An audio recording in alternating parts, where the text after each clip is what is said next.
whiteboard that anybody can draw on. Awesome. Yeah, let me open it up. Yeah, I think there is probably, I think there has to be a sort of text chat in here. Again, I need to learn more about it. Haven't done it often either, but I think we have to use a different text chat from voice chat. We could make a temporary one, or we could just use the chatting governance DAO, maybe existing I was one. gonna say, yeah, I guess chatting governance makes sense. So I'll put the link in there.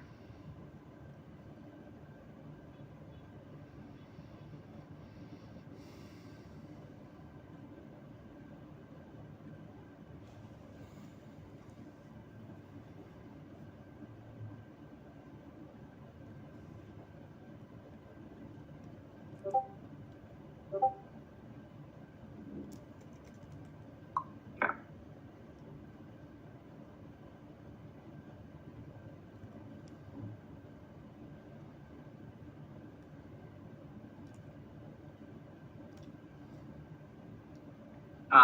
But yeah, so I guess I'll start out and with everyone who's here so far.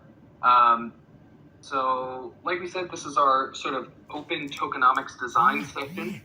I know John and I sort of have some ideas of what we're doing and what we want to do, but we haven't like fully fleshed out what the ecosystem looks like, what the token flows look like, and some pretty like sort of core questions of like how we want to approach different user roles and token gate things if necessary.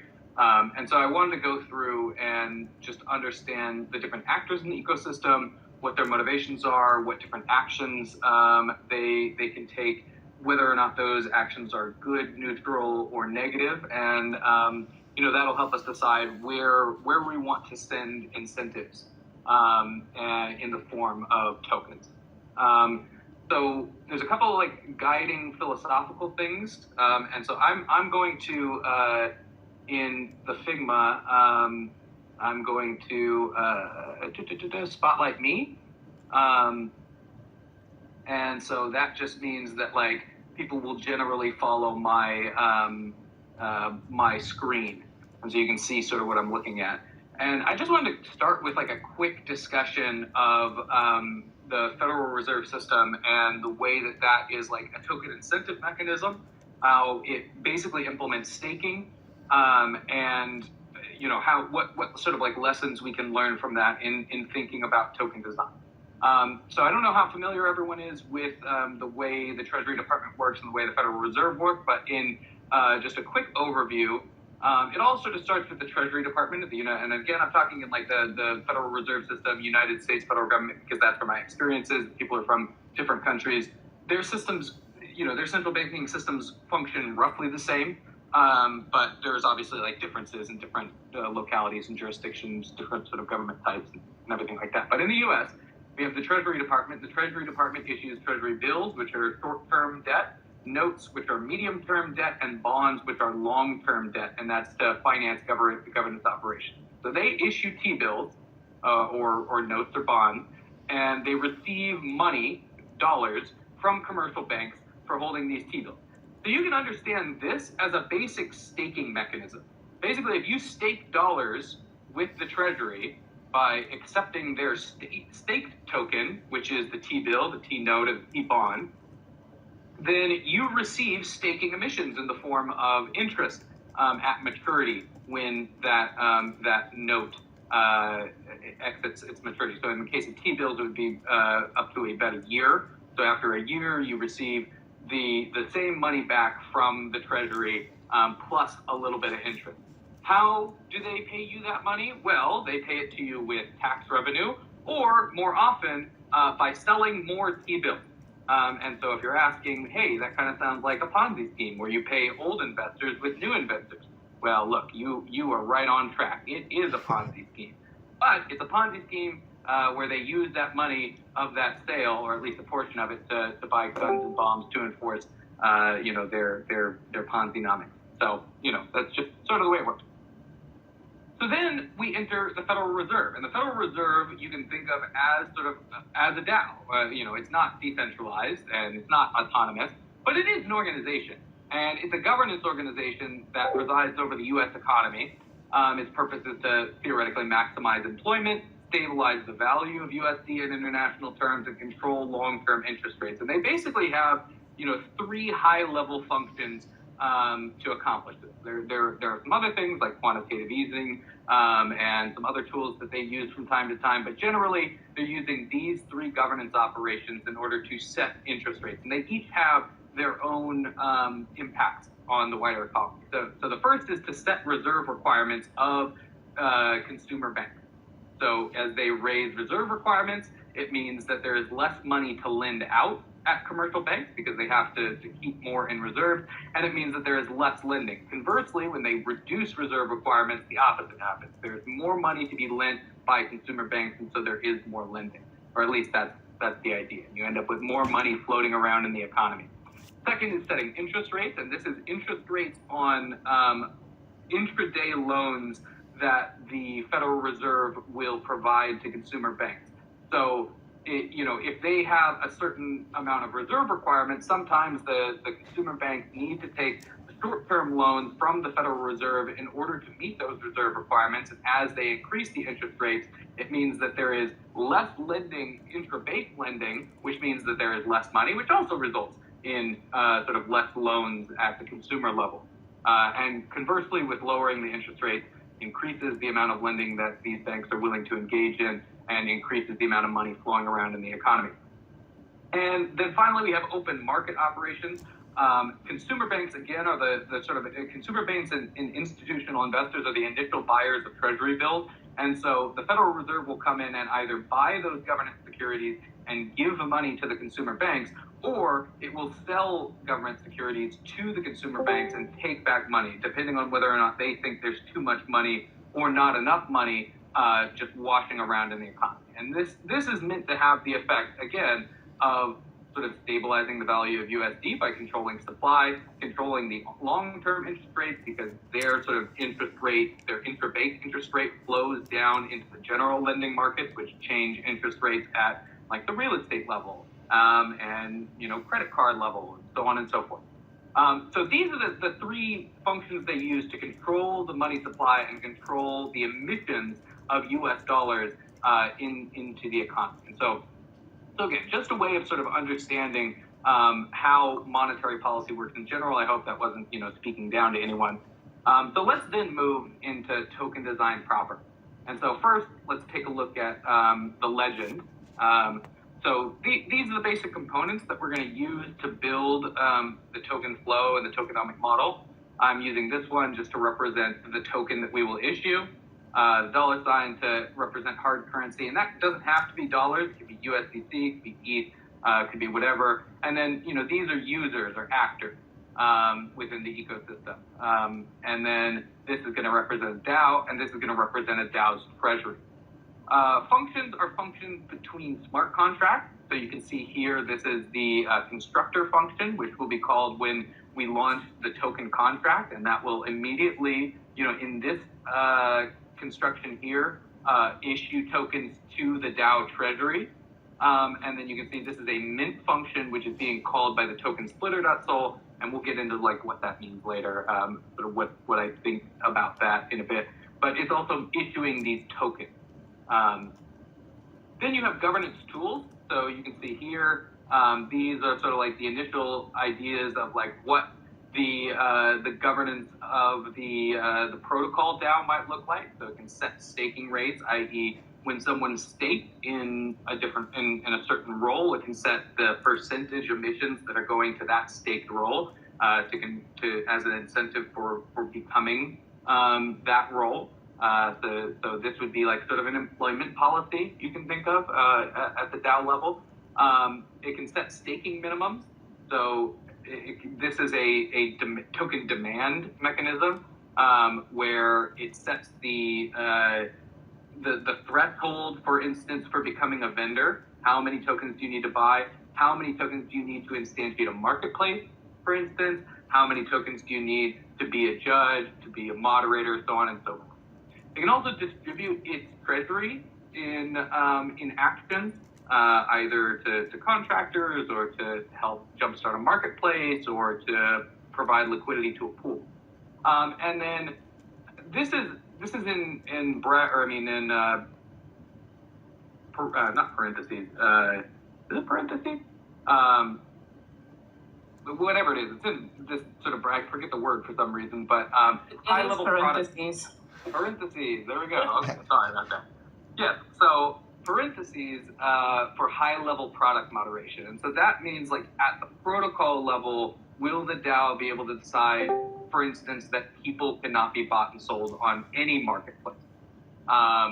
Will it be able to decide that guns are not able to be sold on any marketplace? This is still an open question to me, and maybe outside of the scope of this discussion. But it is something that we're thinking about in terms of just like what actions can the DAO engage in. All right, so that's an explanation of the legend. So first, let's go down here and let's make some introductions. So what I would say is go down to the bottom of your screen and there's like a little thing that says sticky note, and just throw a sticky note in here.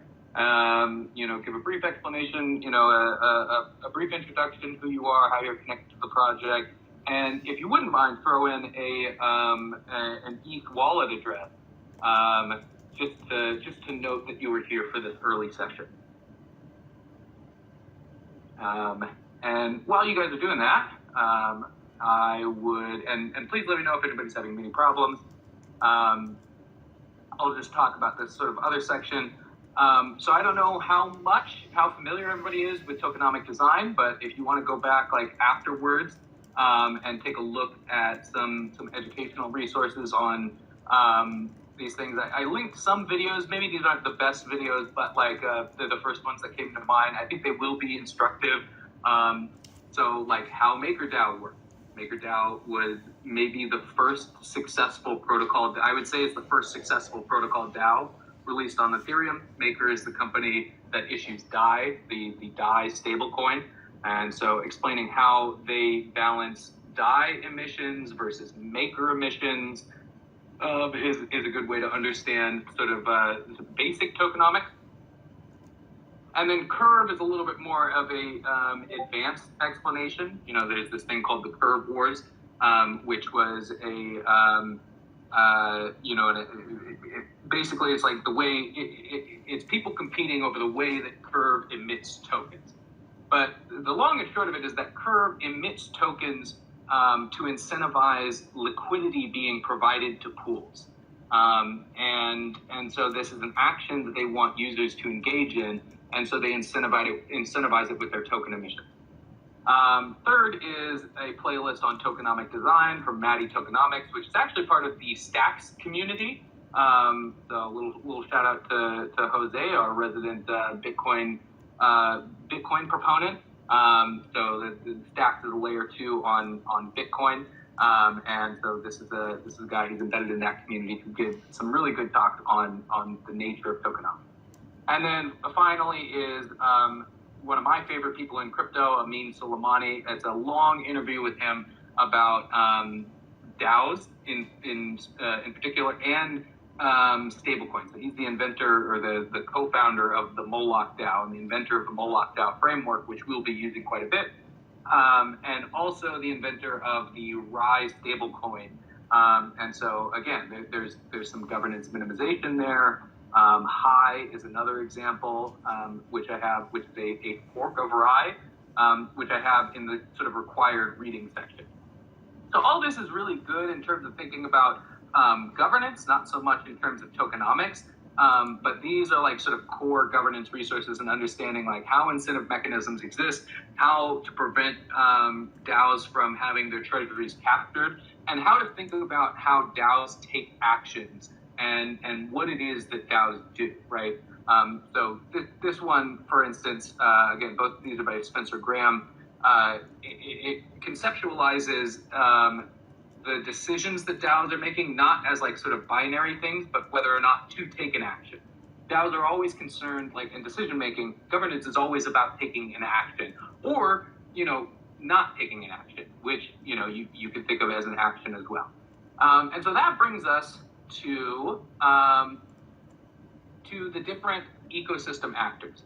And so I have this written up right here. But at this point, maybe let's just open up the discussion. Oh, I didn't go over the right side of the graph, or fully over it. Mandate and purpose is what we're going to write in circles. So like, what do they want to do? Or like, what do they need to do? What are their jobs is what will be in this circle. The rectangles are actions, and these are broken up into just sort of like neutral actions, things that will just happen. Actions we want to incentivize, so that would be like the green rectangles, and actions we want to disincentivize. So things that they might do that we don't like, that are bad in the system, which we could possibly implement disincentive mechanisms for, like token slashing of staked tokens. The vertical rectangle is a smart contract, and the diamond with a token inside is a wrapped token. So for instance, a token might pass into a smart contract, and we might output a staked token as a result. So let's open it up here. Like I said, I've identified these 5 categories of people, of stakeholders and actors within the ecosystem. Are there any that I'm missing? Are there any that we think ought to be added?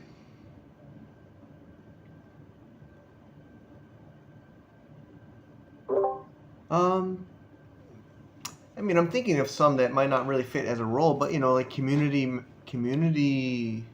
people, like helping with the events, does that count? Or content, is that in any of these? Well, so that would be so to draw the distinction here, like these are the things that we can validate, like sort of on chain. So there's like, I mean, I guess that's true, but these are the things that happen sort of autonomously. These are the roles that we want to like have autonomous within the ecosystem. And I'm actually kind of thinking at like, I mean, it's a good question. Like, where do we separate the protocol level actors versus the marketplace level actors? Because a moderator, the definition of a moderator would be somebody like recategorizing a product, like reporting of miscategorized, or misinformation on a product. Is that a moderator? Okay, but yeah. I mean, I think that would be one function. Would be product listing checks. I think also like maybe checking like reviews. Yeah, I mean, I don't know if like there's, if you look at Amazon and others, there's professional reviewers that are like, they're not normal buyers. They're like, I guess you could say whitelisted, or they're called Vine reviewers in Amazon Vine. So they leave reviews, and they're incentivized reviews, basically. It's like legal incentivized reviews by Amazon, because a lot of people were doing it outside of the Amazon TOS and just being paid or given free products. So Amazon kind of took that in-house and made the Vine program, and people are approved as Vine reviewers. They're like professional reviewers. Okay, so these would be people who are like so trusted reviews. Yeah, or you can call them creators, content creators. I'm not sure if that would be a moderator as well, or it'd be a separate dedicated role. Well, wouldn't these guys be at the marketplace level? So I thought this ecosystem actors, this is at the protocol level, right? Or am I getting confused? I mean, like, so I think that's part of what we're like trying to define right now. So like moderators, I do think exist at the protocol level, but these questions of like, well, are there like marketplace level moderators as well? Are they 2 different classes? Because again, this data that they're reviewing definitely exists at the protocol level, rather than at the marketplace level. And so yeah, where do and also like one thing to think about is like emissions happen at the protocol level, right? So this is like we're sort of defining where protocols are allowed to emit, because like all of these I would say that all of these ecosystem actors exist at the protocol level. because they can sort of go in between, you know, their marketplace, different marketplaces, and they exist on different marketplaces, right? With maybe the exception of buyers. No, because again, so buyers and vendors, they'll both engage in like a sale, and that sale will be governed by protocol rules, right? But your buyers have nothing to do with the protocol. As far as they're concerned, they approach a marketplace, they operate on a marketplace, and then they go off. As far as like that's all they see, right? No right. So as far as they know, they're not dealing with the protocol, but like on the back end, they are technically like so when you think about it, like a product listing happens at the protocol level and then is displayed at the marketplace level, and the marketplace can act as a filter for which products are designated at the, you know, that are visible in the marketplace. But technically, when a sale happens, it's calling functions at the protocol level. And so again, you can do emissions, and when we're talking about token emissions, the token is emitted from the protocol. It's not emitted from the individual marketplace. Because like, so again, so let's I guess take a step back and just like define this a little bit better.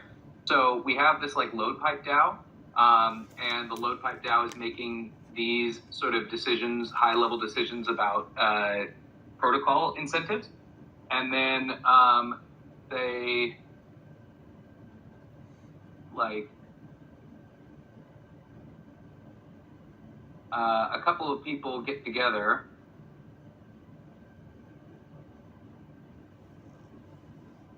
and they decide that they want to instantiate a marketplace. Oh. And so they call, and John, I would love your input on this as well. So like they call a smart contract.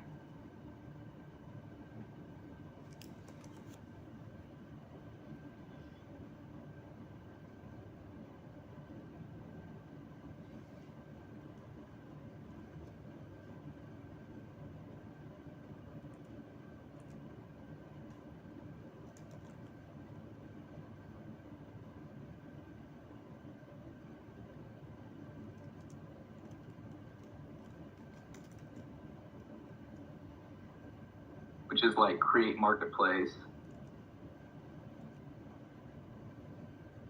And this is like DAO,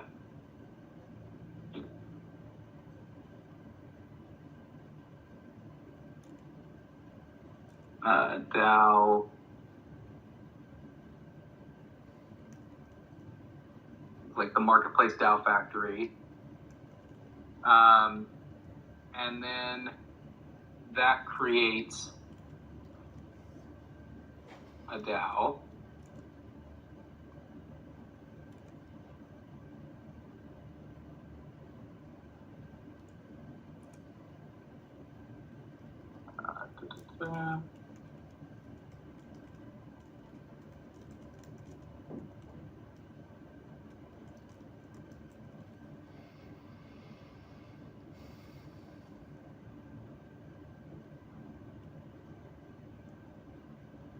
And we're gonna have to add like there's gonna be like some parameters here, right? There has to be some parameters here for like maybe which justice module they're using, or maybe which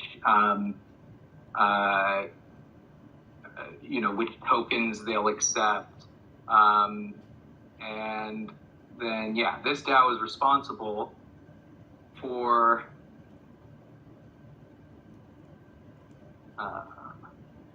and we'll call this for now Hamza.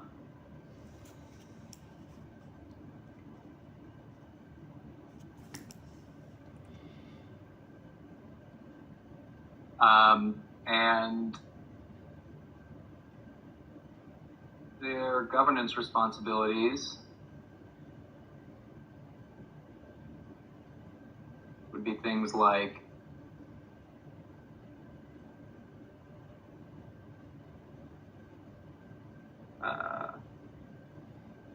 product filtering,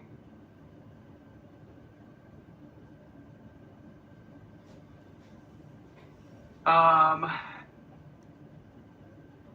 would a vendor have to stake, John, this is a question for you. Would a vendor have to stake into a specific marketplace DAO? No, they're staking, they become a vendor at the protocol level, correct? I mean, we've been discussing this. I don't know if it's, or I guess if that's... So it depends on how we. Yeah, sorry, Mike. No, I think Mike. I'd love to hear the answer, but your thoughts It first. depends on how we design it. Yeah. I mean, we could require that or not. Well, this is sort of the time to discuss it, right? Well, I think Bo, Yeah. you had said you thought it wasn't a. I mean, I liked your idea. You said because if somebody sells guns on a marketplace, they by staking on the protocol, they would somewhat indirectly support the guns sold on that marketplace. And so if they just stake on the marketplace level, it's kind of their endorsement of that marketplace.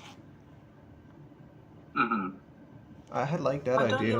you don't introduce a conflict of interest because you're then saying their behavior on the protocol is what determines if they get a stake in Hamza.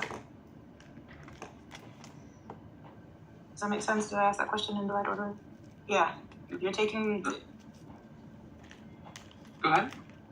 No, I'm just trying to understand where you're monitoring their behaviors, and then based on that, tokens are then generated that give them what, a stake in Hamza or a stake in the protocol.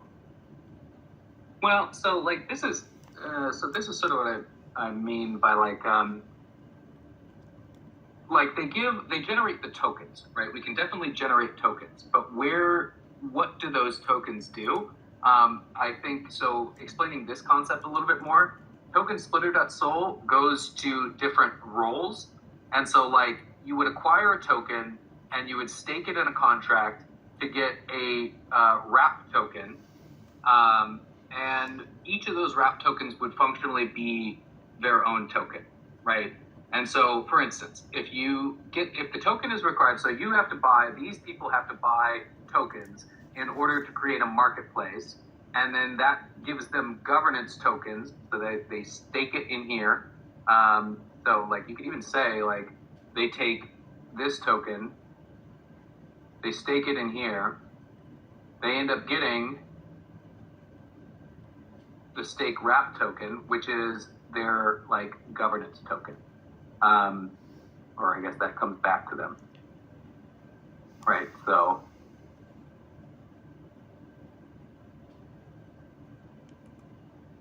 and then that's what like determines whether or not they have governance power to make these decisions, right?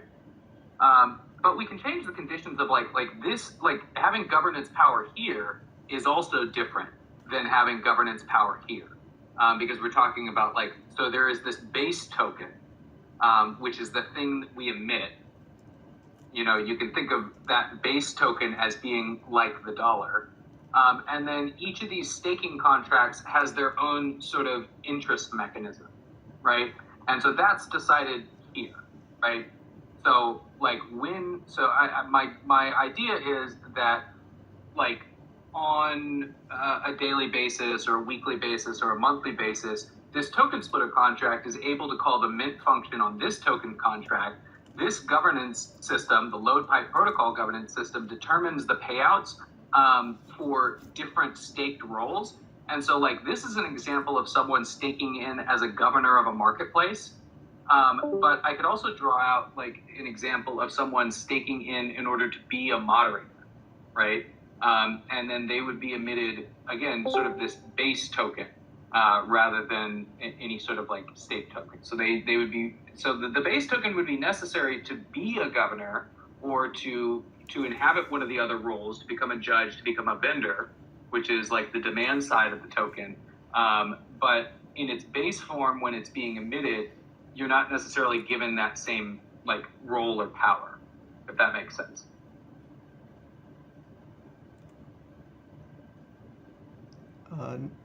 Nina, do you have feedback? No, yeah, I'm here. I'm just thinking the whole thing through. Sorry, I have like another 8 questions, but I'm gonna just think it through. I'll be quiet for a while.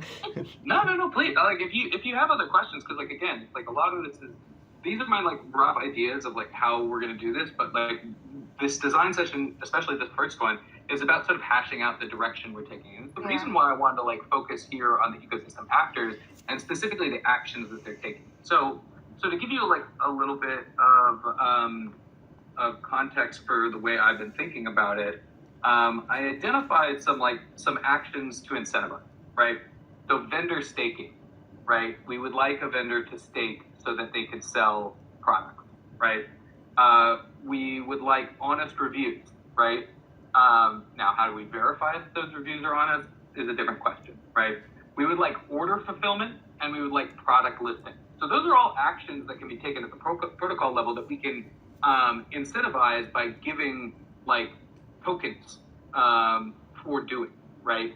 But again, then it comes back to this question of balance, right? Like how much are we emitting versus how much are we creating demand by, creating, by forcing people, go back to the Federal Reserve example, the U.S. emits tokens to add infinitum, but it creates demand by forcing people to pay for oil in dollars, right?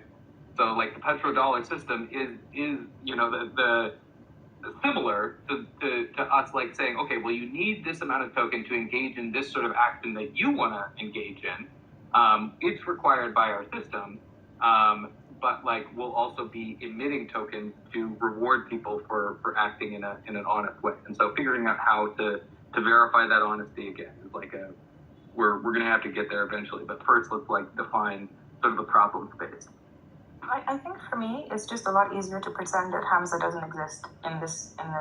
The reason why I say that is if we're using your T-bill example where you have the Fed, you have a couple of banks where they're trying to get the banks to either lend out more money, they change the interest rates, they either sell more government bonds or sell less, then it's purely, you've got the Fed, let's just say you've got the Fed, then you've got your larger banks, and then you've got, the common man.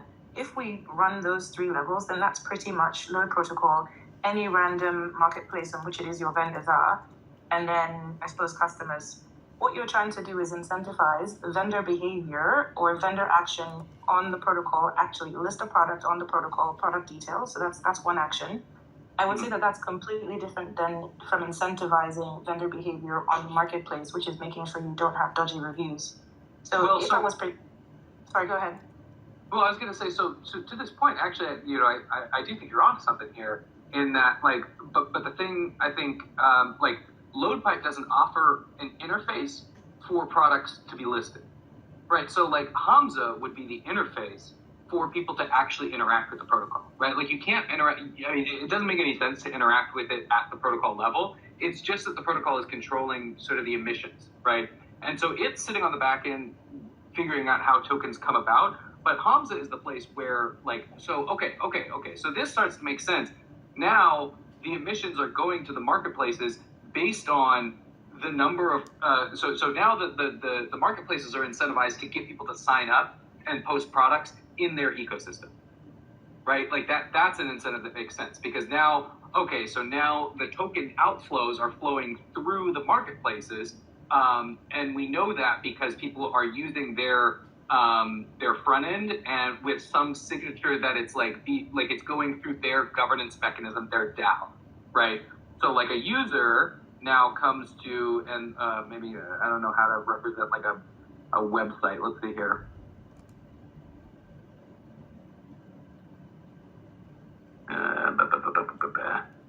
I guess I'm just going to use a square, and I'll use.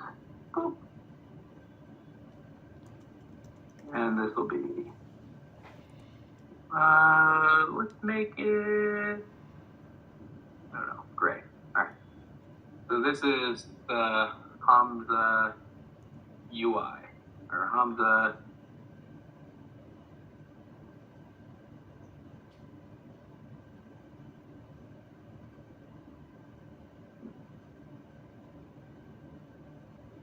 Right, and this DAO is maintaining this UI, and it's the only place where like a UI is necessary for users to come and actually interact with the DAO. So we have a vendor who comes along, right? They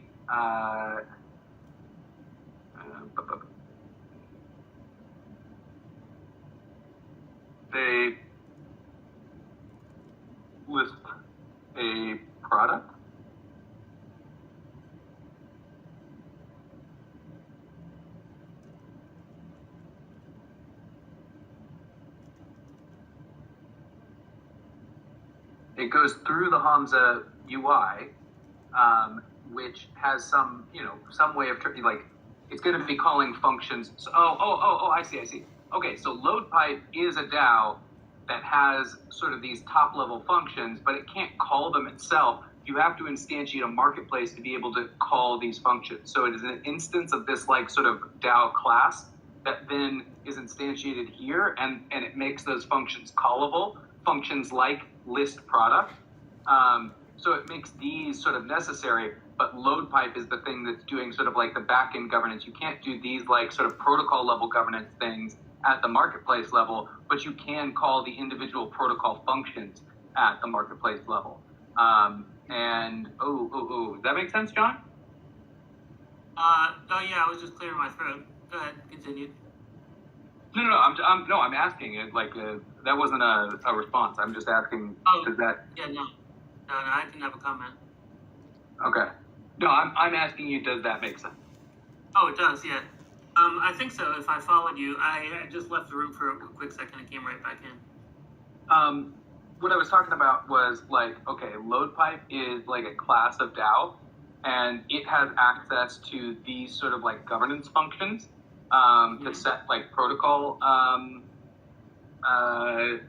what should we call it? Protocol parameters, and it has access to the functions like list product or buy or start order, right?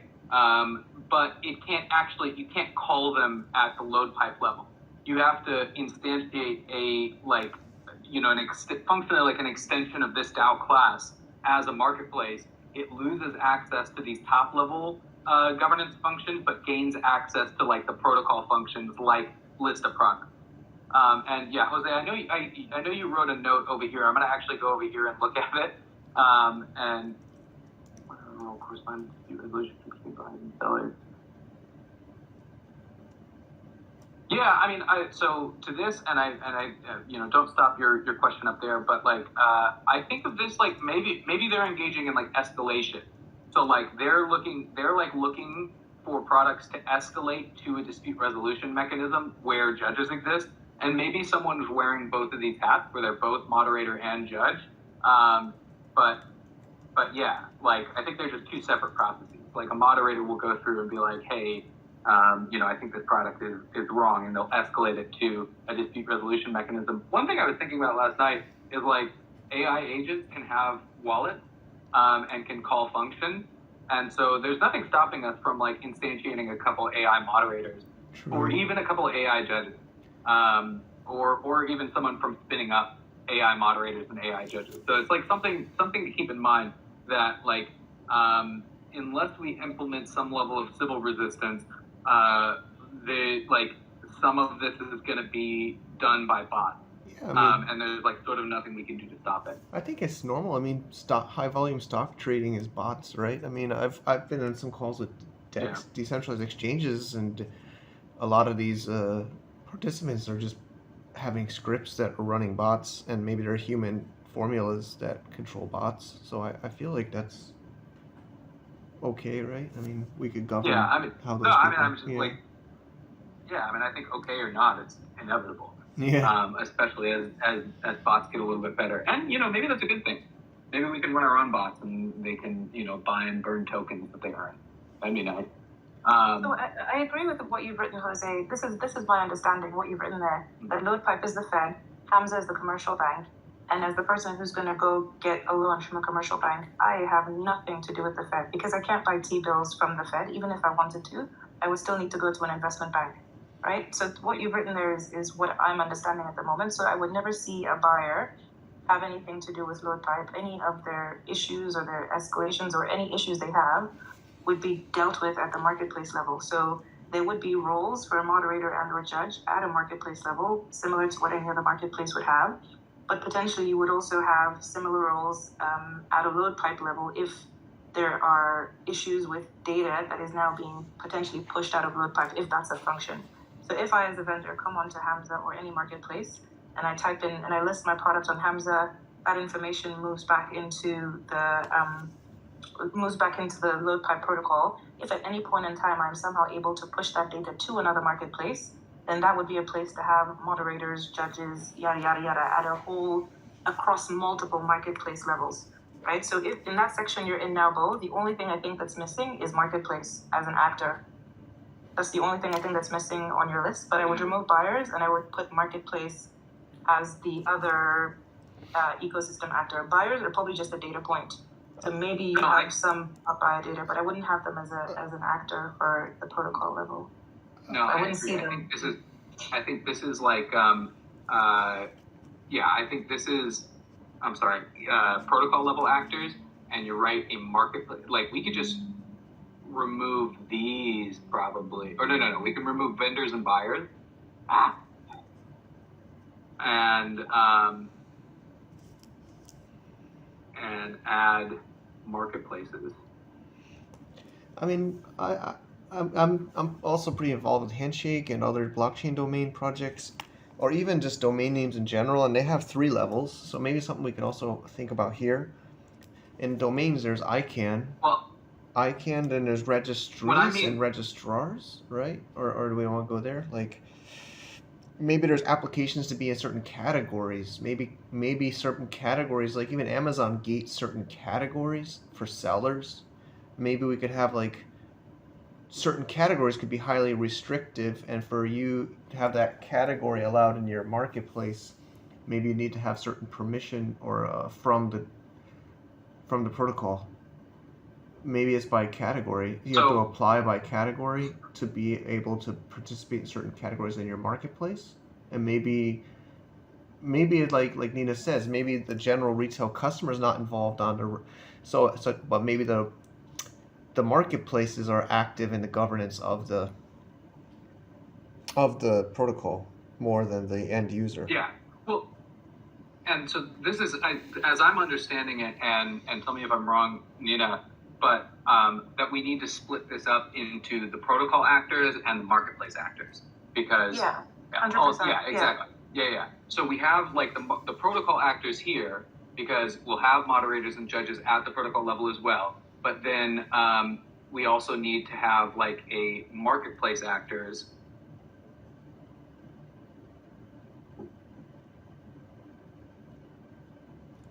And then that's where we have the marketplace governors still. We have buyers. We have let's do vendors first. We have buyers. And then I guess this is the question: do we have moderators? We probably still have moderators and judges at the marketplace level, right? I don't think. Sorry, I might have missed this in something you said earlier. I'm not still 100% sure I understand the difference between judges and moderators. Is the judge like an Uber moderator that gets the final say? I think the moderator is like provides flag. So I think of it like a neural network. So like when there's like in order for a neuron to fire, it has to reach a certain like activation threshold or energetic threshold. And so like a moderator can go on and place a flag on something, and after like some critical value of moderators flag something, it goes to a dispute resolution process. And then the judges are the ones who like make a final decision, like do we cut this from the protocol? Is this review dishonest? That sort of thing. So like Gotcha. Moderators are like the filter to getting to an actual like judgment. Okay, so just looking at this bit, and I know you're about to change it to make it the marketplace actors, that's what you're about to call it, right? So I would say if we look at this section now and compare, I would say it's looking at any other marketplace today. So I know Mike was giving some examples. What are the actors that they have on there? And then what are the ones you want to add on because you think, you're trying to make Hamza more transparent and you're trying to make it better. So I'm not on Amazon, but Mike, maybe you can share. But are there any other roles on Amazon in the behind the scenes beyond vendor, buyer, moderators? Is there anything else? Maybe even Jose knows this better than me with his experience in Purse, but there's we all, I don't want to make, I'm even in India, but we talk about India customer support, but there's different even levels of managers, right? Just like any company has like level 1, level 2, level 3, right? I'm not sure if that's exactly how they do it inside Amazon. I never worked inside Amazon, but as a seller, we go to seller support and we complain about an issue like a listing issue, a customer issue, a review issue. We raise the issue to customer support or seller support, it's called. And then often we get AI scripted, at least we feel like there's scripted responses or copy paste responses, and then we try to escalate it or we try to call them. But yeah, there's many different issues in Amazon. I don't know if we want to go through the different types, but of course No. I just wanted to understand Yeah. sort of what you as a seller who you would interact with from an Amazon perspective. But if it's mostly support, then yeah, I suppose this would be. There's a Right. joke of Do we wanna- emailing Jeff at Amazon.com, Jeff Bezos at Amazon.com. I've done it myself. He doesn't himself reply, but it does. I've gotten responses from that back in the day with issues, account opening Do- issues, account closing do we- issues. Yeah. Go ahead. Do we include fulfillment at all?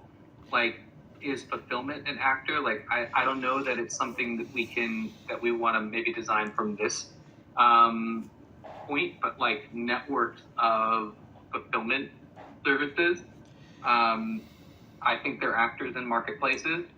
I would say maybe that's a day 2 thing, only because I think fulfillment is just. Yeah, I would.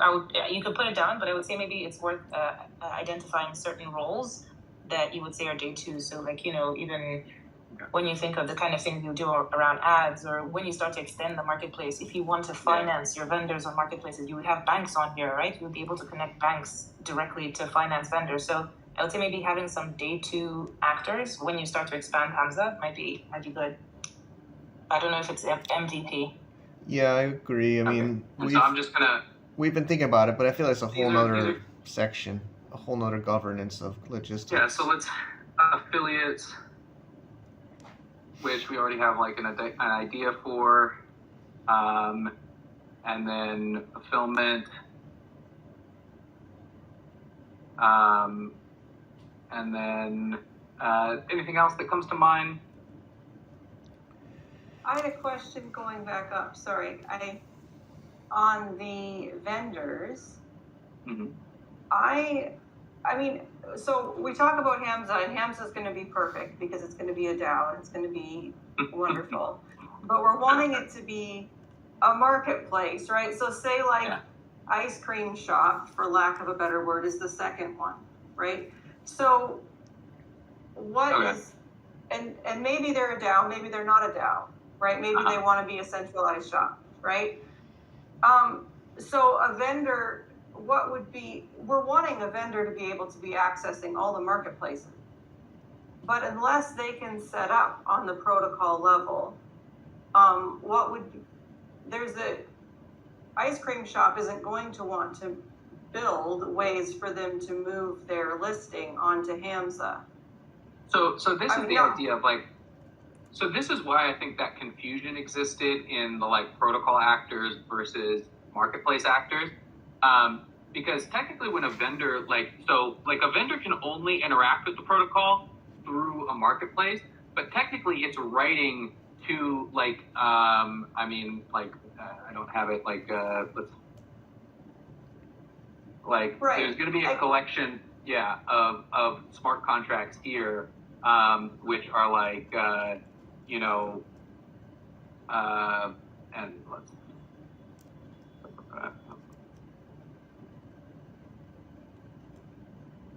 there will be like a collection of smart contracts, which will be like profile.sol and product.sol and store.sol. And a vendor will have a profile. That profile will own a store, right? And that store will own products, right? Which are all being written into, as events to the smart contract. And then the data, will likely be stored on a different, data data availability layer, something like Right. Celestia, maybe not Celestia, but so like all of this, like again, this is like the sort of meat and potatoes of the protocol, which is owned by Loadpipe, right? And so like in your example, if someone else comes and starts ice cream shop, right? Right.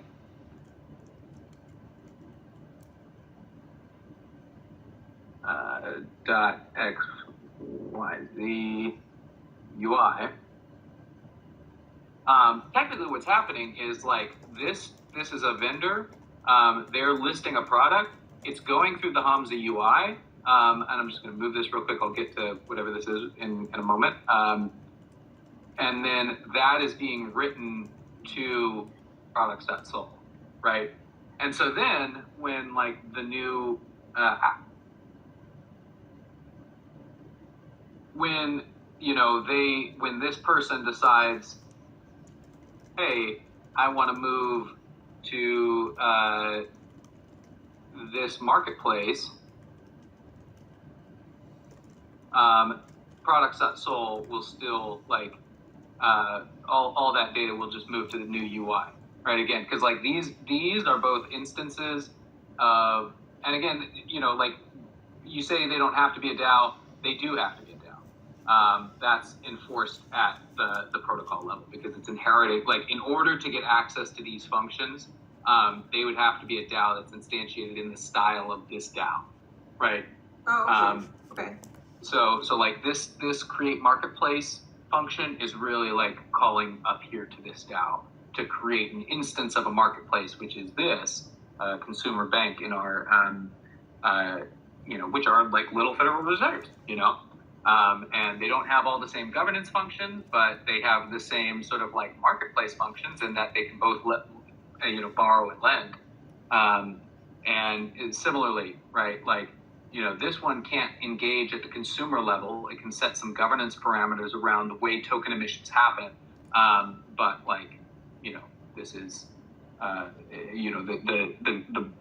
so like they would be calling the functions of their DAO to then write to these. And then if you started up a new DAO, it doesn't give a shit about like where the product started. It just knows the product exists. And so as long as it rules that like the product can be listed here, then it'll display here as well. Okay, so as a vendor, if I set up, I was just thinking the vendor might want to like more push to multiple marketplaces, but they would set up then on any marketplace. And if I set up on Ice Cream Shop and I decide I also want to be on Hamza, I will then go to Hamza, log in, and then I'll be able to pull that same product from the protocol. Yeah, so the thing to think about is like this person, right. They'll be like, so the first thing that they'll do is like create, and I guess this is like sort of just maybe we want to incentivize it. We could like give some bonus for it, but like, let's say the first first action they take is create a profile. So they'll create a profile.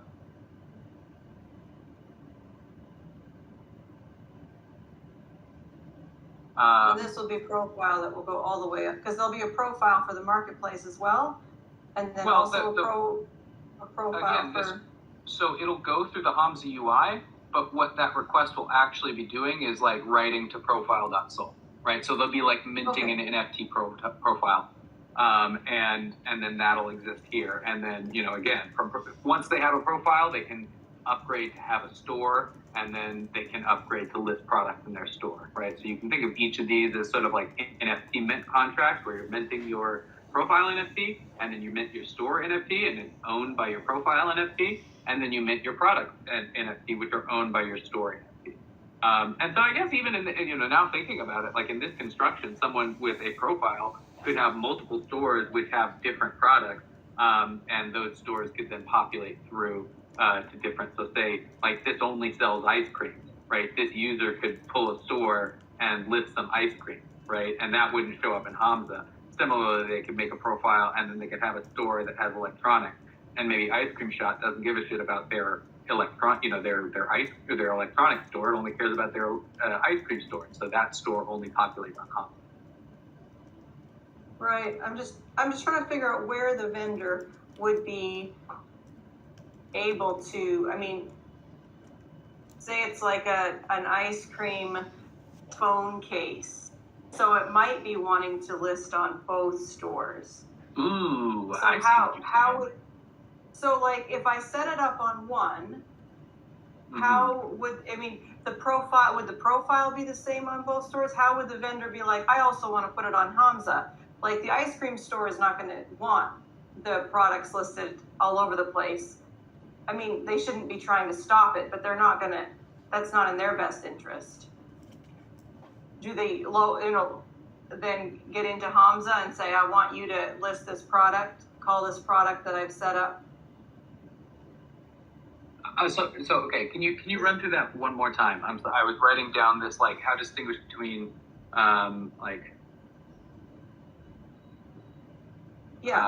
Well, I- if their profile is set up then on the protocol level, then any marketplace, they will then have, like, their wallet will then be able to log them in with that.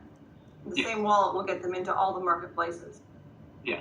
So then, how would it would be the marketplace? Yeah, so the marketplace then- is deciding which products. So that's what, like, marketplace governance is. So far, I've only identified product filtering as, like, the role of marketplace governance.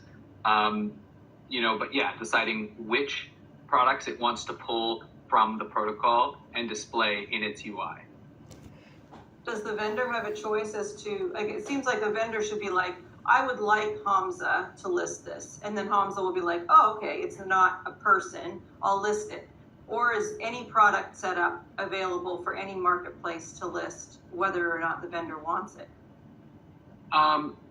So I would say that that's probably, again, so like when we're talking about, this is actually exactly what we're talking about right now, is like token incentives, right? So if a vendor is like really killing it on Hamza and wants to be able to list a product that's outside the scope, their stake, that okays them as a vendor is going to be issuing them more and more of the tokens, and past a certain threshold, they can stake that to have a governance say in which, in like adding a product category, for instance.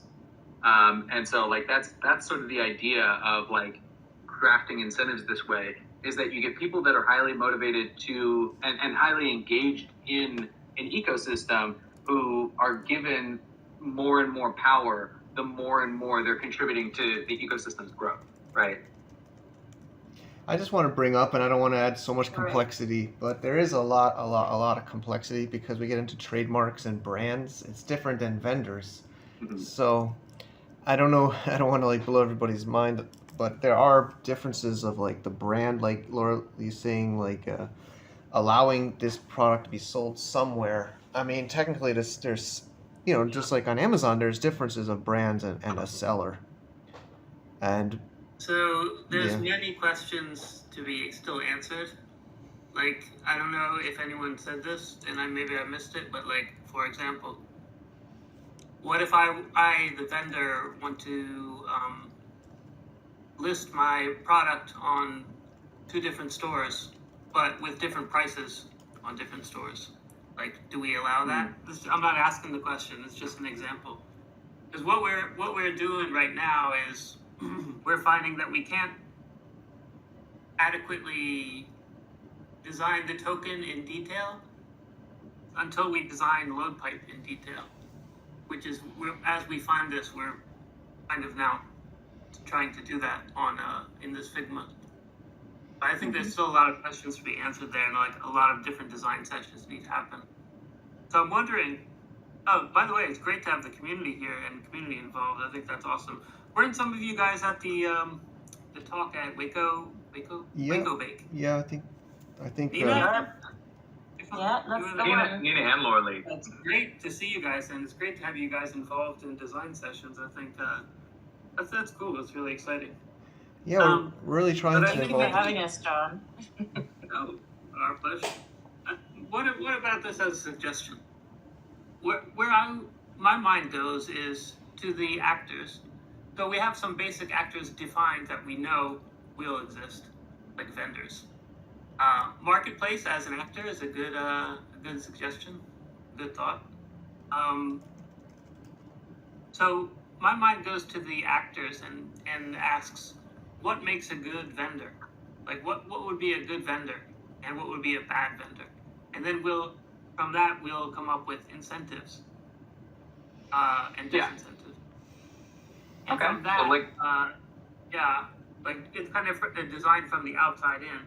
Like we could also follow threads into the maze. I think there's some value in doing that, which is what we're doing. Because it's just kind of an exploration, you know? Like if we go in this direction, where does it take us? What questions does it lead to? That has value in itself. And I'm writing down some of these questions, yes. Okay. And yeah, we might, I don't know. It's just a suggestion. It's just a thought. We could start from the outside in. Try to come up with like lists of incentives and disincentives. What's our good seller look like? What's our bad guy seller look like? Etc. And that could be useful later when we do have Loadpipe more fleshed out. Then we'll know what to incentivize and disincentivize, and then we can start talking about how best to incentivize and disincentivize those things. no, I Can I completely just agree. clarify your question, John? Do you mean a good vendor on Hamza or a good vendor with their product details on the protocol? I'm just using vendor as an example. Like, take one of the actors to start with, and just try to discuss what makes him a good one of those actors, and what would be a bad example of that actor. Yeah, I think there's a very long list of a good vendor on the marketplace, and then there's a short list of what the vendor is doing or on the protocol in terms of, I suppose, the information it is that they've put in through Hamza. Yeah. So I would answer both differently, depending on, okay, we're talking about, okay, I go into Hamza, I put in my product details, that flows back into the protocol, and then technically I have nothing to do with the protocol unless I want to then push out to another marketplace, so I have less interaction at the protocol level. So I would say there's a limited number of actions I would be taking anyway, let alone good or bad ones, as opposed to at Hamza level, there's a ton of things I could do wrong, right? All right. Yeah. But no, it leads to the question, which I'm going to write down. Sorry, just one sec. Whether going through the marketplace is the only way to get into Loadpipe, or if there's like also a generic way to get into Loadpipe. Yeah. Although I guess your products would. Let me write that down. If I could just try to squeeze in, I've really thought about scraping the USPTO, like the U.S. Trademark and Patent Office, for all trademarks and using them as like a lockup, and then allow those brand owners to claim. Because similar to what Amazon does, you kind of got to verify you have this brand by being able to unlock a code on the U.S. Trademark Office. And, actually, you guys are helping me think about this more. Like Nina says, the seller is more on the marketplace. The brand is more on the protocol or the creator. Actually, we've experimented this a lot over the years, where we make a brand and then we let other sellers sell on that brand. A seller and a brand are not always the same, although a lot of people define them as the same. Some people just license. They just create a brand and let other people sell under it. Like even Marvel, like Spider-Man, right? Spider-Man doesn't make their own pajamas. They let vendors make those pajamas and sell them. So I don't want, maybe you guys are making me think maybe the brand and the creator is on a protocol and the vendor is on the marketplace. And it could be the same. The brand is on the protocol and the vendor is on the marketplace. That's interesting. It could be the same. There's many that are both, right? Many are both, but there are many that are one or the other. Like it's called private label. Even here in India, there's a lot of retail arbitrage sellers I'm meeting that just buy something at Walmart and then sell it on Amazon for markup. But there's also some that get authorization to be a seller on Amazon of the brand, and they're the exclusive seller on Amazon. They're permissioned seller, and they're the only seller. Even Amazon themselves sometimes is a seller of the brand. I see the protocol more as a catalog. It's a catalog of product. Yeah, I'm just like trying to figure out what that looks like from an engineering perspective, right? Because again, like this question that John got at a little bit earlier and that Nina was getting at is like, if the UI is, if Hamza is the only way to like really interact with the protocol, like is Hamza the only way to interact with the protocol, or is there some like intermediary step here that is like the brand manager DAO, Mm-hmm. like so that, you know what I'm saying? Like I don't know that I don't know that I would. DAO though. Well, I would say it does. Like, I mean, it doesn't. I guess there has to be some way to call the functions, right? And some like UI and someone who's responsible for the UI. And so if we're talking about this like intermediary step, I guess it doesn't. You're right. It doesn't have to be a DAO, but like there has to be a front end. If the brand manager is the protocol, I hope everyone's following this. So if the protocol is the brand manager is the protocol. The protocol is a DAO. But what I mean is, would the brand manager need to necessarily, if it does exist as a separate entity, would that entity need to necessarily be a DAO? I don't know. I haven't really thought down that avenue yet. I'm just like raising the question. In earlier I think it might be worth thinking about it just from a commercial perspective. As a vendor, if I came to you and I said, "Oh, list on this other thing," and as you list on here, you can actually push your data to other marketplaces. That's sort of one sell. But if you have somewhere else, some other sort of UI where I go and officially register as a vendor, and then you tell me, "Oh, by doing this, I will also then push your data to Hamza." I think this might be more of a commercial thing than necessarily a tech thing in terms of which one we think is an easier sell to a vendor. To say, put it in Hamza, you're officially listed, but also when you're ready, you can list anywhere else. I think that's just simpler than having another intermediary where they go to, because you would have to now sell Hamza, but also sell the intermediary at the same time. That could be a point in the like there's no direct access to the protocol column. Actually, but it can also be optional. Like if people don't want to use it, like there could be an optional way. Yeah, I don't really have. Yeah, I mean, I kind of like this idea of like you have to import your profile to a new, like it shouldn't automatically propagate across marketplaces. Like a vendor or someone with a profile should have to import their profile or like authorize that DAO.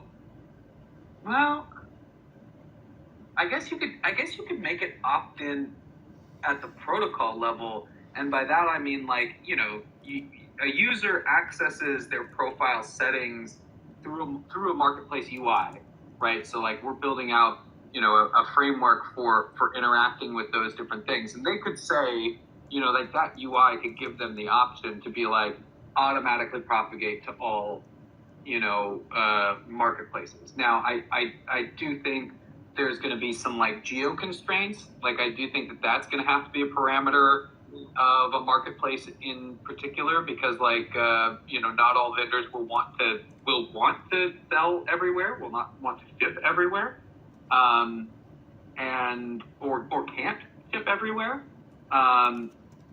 So I don't know. That's another thread that feels like there's a long way to go.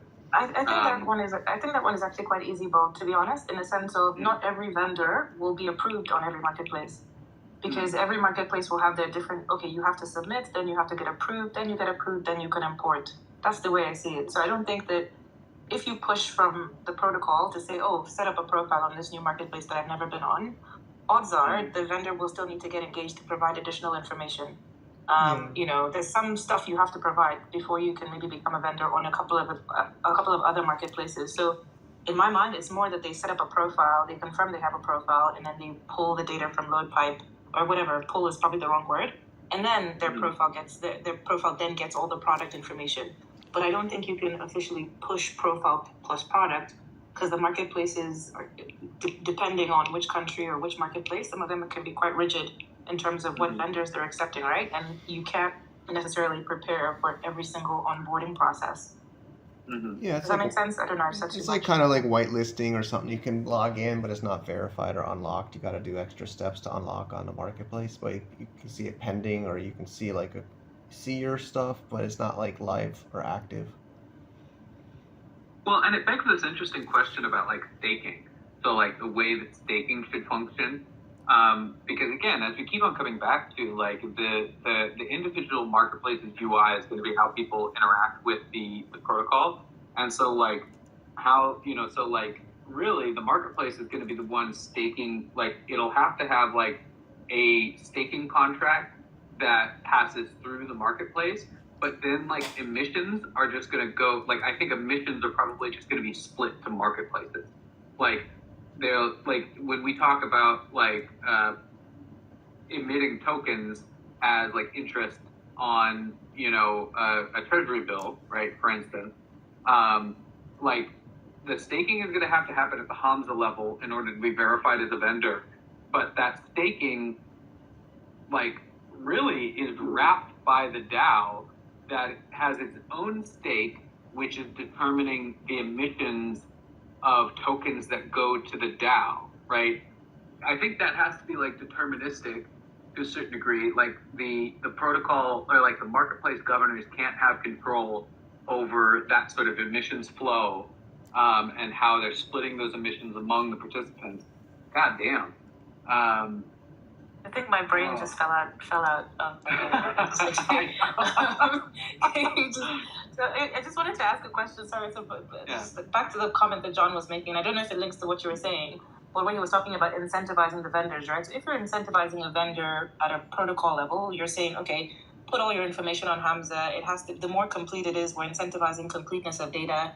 Once it's then in there, completeness of data, but completeness of profile data, product data. And the quality of the information it is that you're putting in there, the description, yada, yada, everything it is that other marketplaces are requiring. So when it then comes to pushing, you would also incentivize people to push their products onto, say, other marketplaces, or you would just, whether you would incentivize it or not, I'm not sure. Once they then push their data, so that then requires them to either create the profile or whatever. And then the only other time it is that they're coming back to the protocol is if they're adding a new product or if they're changing the information. And to the question you were asking, John, in terms of allowing different prices, I think you would have to allow them to set the prices just because of the marginal differences across the different platforms. If they then decided, I think it's more about how much data each vendor is willing to give to the protocol to gatekeep and how clean and fresh and updated that data is. If you're getting lots of feedback or, I don't know, something is coming back through the governor stream, then you would then take action at the protocol level. But I think only the initial actions of the vendor on their data can be incentivized at the protocol level. It feels like everything else would then have to be at a Hamza level. But the question I wanted to ask is, let's say I wanted to go in and add another product. Would I then go back to Hamza and through the original UI, update a product, or I update the data of a product, and then Hamza goes back, corrects the data on the protocol, and then the protocol then pushes that out to all the other marketplaces I'm listed on, or would it happen differently? So yeah, this is sort of a question of like, so think about it like this: like Hamza has its own database, and that database is sort of on top of the protocol data. And that database includes like personally identifiable information, any like extra, like if this marketplace requires like KYC, if it's shipping somewhere, like all of that will be sitting in like the Hamza database. But when you interact with like your product listing, you're interacting directly, like it's calling a function that's sitting on a smart contract, which exists as this sort of like other backend database. So when you interact with the Hamza UI, you're calling functions on like this smart contract, which is like governing how product data is stored. And so like you are, when you call these functions through the Hamza UI, you're directly affecting the product data at the protocol, at least how, we have it drawn out right here, which would then propagate to all the other marketplaces where it's listed. Because again, it's like when this marketplace is like looking at a product, like these are, okay, so say there's like Hamza allows ice cream shop allows ice cream, and you have an ice cream here that you have listed, and you have a typo, you wrote strawberry ice cream, right, with a U instead of an E, and so like now it's listed, and you've gone through the process of being verified as a vendor on both. You realize that the product is wrong, so you go through the Hamza UI and you update it. Okay, strawberry, not strawberry. All of a sudden, like this ice cream UI is not looking at its own copy of the database. It's looking at the whatever the pointer to that data point is in the product that's sold. So it would update automatically like across databases, or I'm sorry, across UIs. Because again, it's not looking at like individual. It's not like you update it with Hamza and then Hamza updates the protocol. You're calling a function in the UI which affects the state of the data stored at the protocol level. So it's like this is just the way you access it, but the effect that you're having is you're changing it at the protocol level. Yes, true. One like detail though is like we can't really. I don't know about you guys, but I like the idea of letting marketplaces kind of manage themselves, like be their own entities. So, and like the marketplace decides how it wants to implement the protocol and the functions and stuff like that. So we can't like control if like one marketplace decides that they want to pull the data from the blockchain but cache it locally in their database, and if they do, certainly, yeah. If they have implemented it poorly and they just like never update their cache, then it just will stay wrong there. But I think that's just part of like the spirit of the venture. Like marketplaces. So can I just confirm? Then? So wrong as well. Yeah, sorry, go ahead. So you would have to. So if the marketplace is going to decide how it then interacts directly with the protocol, so that means there's a bit of I don't know. Let's call it selling, right? Because at first you're thinking, oh, who are we going out to get to? We're getting vendors to come onto Hamza and connect, yada yada. But then if there's an existing marketplace, is there then a sell to the marketplace to say, oh, we have tons of sellers, we want you to connect to the protocol? So there's selling also to marketplaces, is there? I didn't realize that. Yeah, this is not my area of the that's what I would think, yeah, because one of the draws to marketplaces would be like, we have all these sellers and products. The protocol has all these sellers and products that you may have access to. Is that true? But what do you say before you have all the sellers, though? What do you say to the marketplace? Because if you need marketplace, I don't want to say consent. Right? But yeah. Like buyers attract sellers and sellers attract buyers. It's an ecosystem. So what comes first? I don't know. They all come at the same time, I hope. Yeah. I'm sorry. Can you? I'm lost again in this sort of like the staking emissions flow. I don't know if you're paying attention to like what I'm doing on the screen, but I'm like trying to sketch out. I'm looking. Yeah. No. But I'm asking. Would you go back and ask the question again? I sort of missed it because again I'm sort of like lost in thought on this thing. I think what I had understood before was like in terms of when you're going out to attract, let's call them customers or visitors, the main attraction will be to people who are looking to either create a new marketplace or to existing vendors who are currently selling on other marketplaces. I didn't realize that there was also an element to technically sell, quote unquote, to marketplaces who would then agree to pull data from the protocol to do the product listing. So there is a selling to, I don't know, Lazada, Shopee, Tokenomics. There's something to sell directly to the marketplace where they agree to connect. But the selling point being, hey, we've got tons of your vendors on here, but how do I get a ton of your vendors before I can then go and sell to the marketplace, right? Because a lot of what we're saying to the vendors is, once you list with us, we can push your data to other marketplaces. So I'm trying to understand who you're selling to and what you're selling and who you're selling to first. So I probably need to get that right in my own head first before asking And any I'm more thinking questions. that it's like a chicken and egg situation, and I'll let maybe Mike or Bo answer Yeah, I if they mean, have the. again, this is a shift in the you know, it's going to be a. I think Laura even alluded to it earlier about the ice cream shop not wanting the product data to get to other marketplaces. I mean, and you know, we've chatted about this. You said in some regions of the world, like in India, there's more data sharing because there is benefits of data sharing in certain cases. But in the West, at least in the U.S., I mean, I can't imagine Amazon wanting to act in this environment. They're welcome to, but it's a different kind of mindset shift. You know, we should think about NFTs. You know, OpenSea, looks rare. Other major marketplaces, they have less competitive defense in OpenSea. It used to be like the marketplace leader of NFTs, but they call it vampire attacks in NFT and decentralized exchanges because it's very easy for the users to change the marketplace, and new marketplaces come into the ecosystem and drain and kind of like attract all the users to move to their marketplace, whether it's decentralized exchange or a NFT marketplace like Blur and others. So it might be hard to get traditional marketplaces to enter this ecosystem. I know actually Nina and I have chatted about that, but they might be fearful of losing control or their users or their data. So it might just be completely new marketplaces emerging in this that accept this ecosystem and have, but it's going to be commodifying. The marketplaces are going to be much like less strong as in Web 2 in this ecosystem because users can much more easily move to other marketplaces. So it's it's going to be a different so the type of sales competition, pitch. Yeah. Go ahead, Bo. I was going to say the competition will exist between marketplaces on like seamless UI and delivery, right?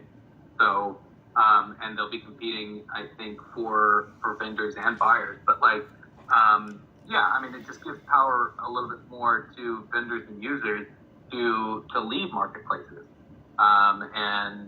you know, it'll be how best they implement. You know, whether or not they reflect. Again, I think this gets back to like, what are we allowing the marketplace governance to do? Because like that is the determinant of like success for marketplace governors, right?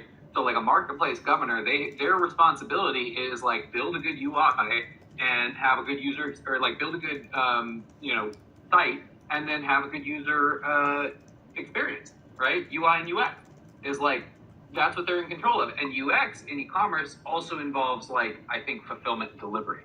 And so I think maybe that's something that exists at the marketplace level. But yeah, I mean, like I think I don't know that like integration, like, because the other thing to think is like, so these smaller marketplaces or, you know, someone like Lazada, for instance, in order to integrate with the protocol directly, either they would have to allow payment in cryptocurrency to complete the transactions, or we would have to build, or they would have to build some interface to do that.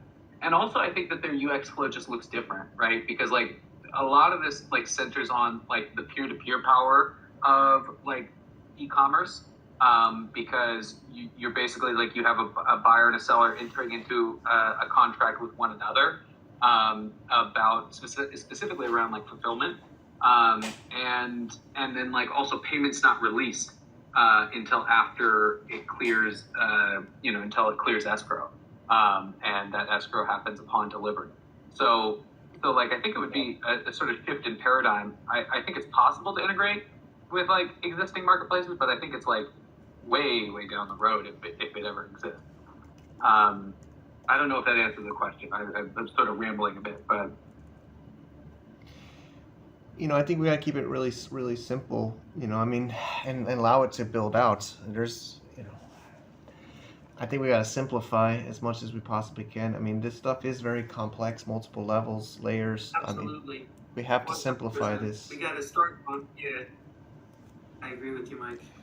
We got to start at like the simplest, like the simplest version of what we want and build it up from there.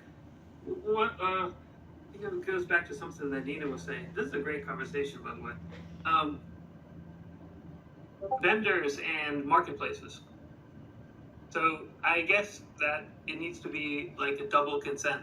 Like marketplaces need to accept vendors, and vendors need to accept the marketplaces.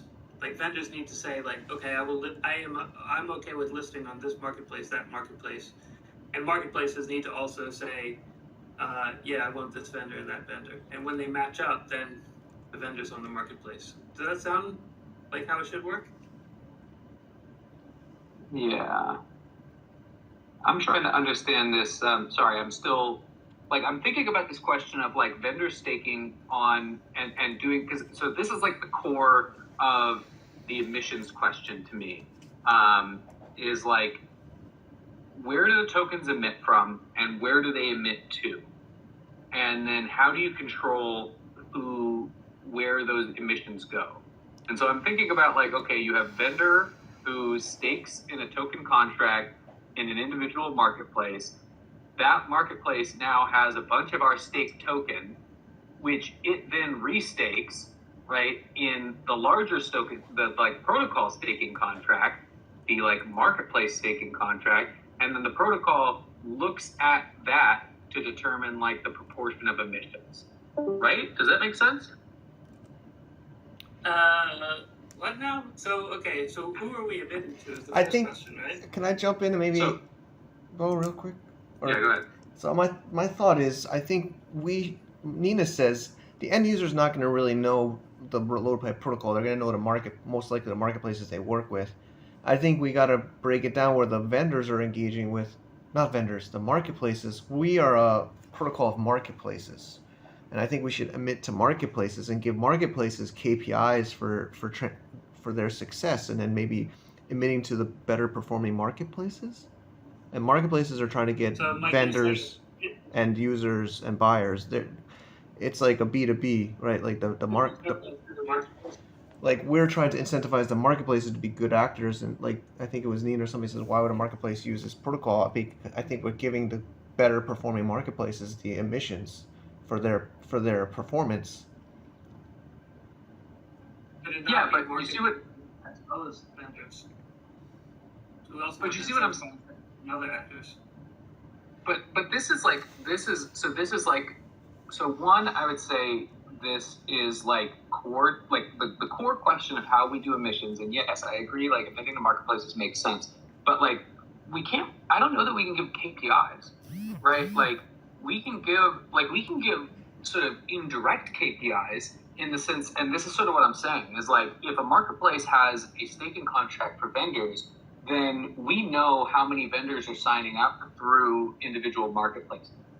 If we have a reputation score for vendors, then we know like the aggregate vendors sign up and like reputation score of something that's going on in an individual marketplace. That's like sort of a KPI that can be then used to determine like how much token emissions are coming from the protocol to the marketplace. And then again, there has to be like these sort of predefined routes that when it emits, it automatically splits when hitting the DAO to lower level, people within the protocol. So like best vendors are getting the larger percentage of the vendor stake, right? Yeah. Super buyers are getting a larger percentage of the vendor stake, or sorry, of the buyer stake, right? And so like these different staking contracts create different roles. Those roles are what we use, the marketplaces can determine how much they want to incentivize, maybe like the percentage of incentive to individual vendors, buyers, judges, moderators.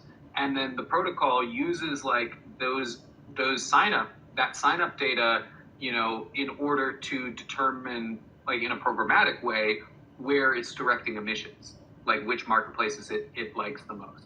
And that can change based on like where activity is happening. Because again, if we have this model where like each of them is a DAO instantiated in the style, but access to different functions from the protocol DAO, then we have this sort of like internal ID, which is showing us where the activity is happening, which UI is being.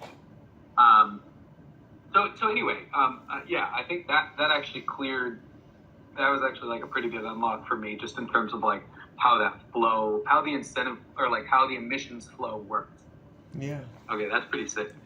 Yeah, I hope Another angle, is everybody following? Does everyone have? another angle would Oh, go ahead, John. But maybe others that haven't spoken could say if they're clear or not, or they have. Well, go ahead, John. yeah, please go. No, finish your thought. Mine would better come after. Mine is better after comment. Go ahead. Well, I'm just trying to call out maybe some others that are here that haven't spoken for a bit, if they're following or have feedback. Yeah, is everybody following? Because we're having a few different sort of threads, and some of them are getting kind of fast. And I'm here. Are you following? Do you agree with this, or do you have inputs? I'm trying to figure out what the purpose of the token is and why it's important. Because it seems like a lot of this, how we figure out how it's all going to go and what's going to go where and what the specific value is to each of these players, I think some of that is still soft. It's not figured out. And so I don't know that we can figure out the purpose of the token, because people are going to come on, they're not going to come on the marketplace because they want the token. They're going to come on the marketplace as a vendor because they want the value proposition for whatever, for however you say that. You want to come on the blockchain. They're going to come for those reasons. And the token can tweak stuff, and buyers are going to come for something else besides tokens. Well, finish, sorry. No, that's it. Go ahead. I mean, the purpose of the token is trust. It's buying trust. You call it trust. We're attracting people to a trusted marketplace in basically anonymous people being able to trust each other because there's a stake token that they can lose. It's their skin in the game.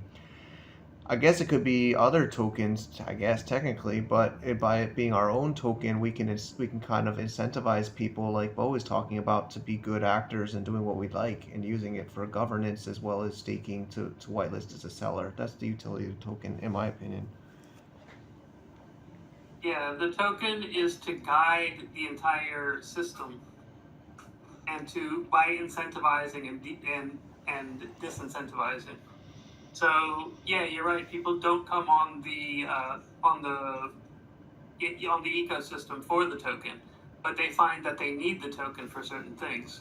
Therefore, they're guided by that need to perform certain actions and not perform certain other actions. Does that simplify it? I mean, yeah. I understand, but so a vendor coming on is going to need to stake. So they're going to have to put up a bunch of money to be able to get on the protocol into the marketplace. We are working on an airdrop system. So there's talks of in the beginning. Okay, but so right, in the beginning, we incentivize people getting on the protocol. That makes sense. But then it's going to cost money to get on the protocol. Well, it could be airdrop. Yeah, I mean, we're planning to do a decent airdrop, yeah. To attract but initial. Possibly, yeah. Well, I mean, I think it's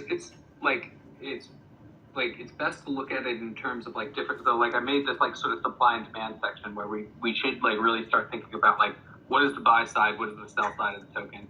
But like let's talk about like the different roles. So from a buyer's perspective, they don't give a shit about the token, but they do get rewarded, and they should be getting some reward, right? Specifically, I think, and this gets back into like sort of why I started here, and we moved away from this pretty quickly, but we should maybe, and we're already an hour and a half in, so we may just need to like push this to another session where we like really just dive into this,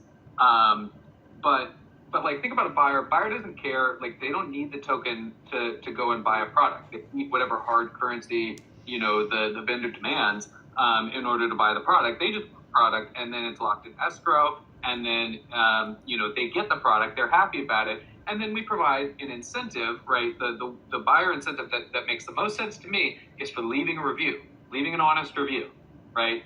Okay, they leave a review. They get a little bit of the token, right? All right, so it's incentivizing participation. But they don't have to care Just by about buying, tokens, right? just by being buyers, we could reward them just for being Yes. actors because we want to attract Yes, buyers. exactly.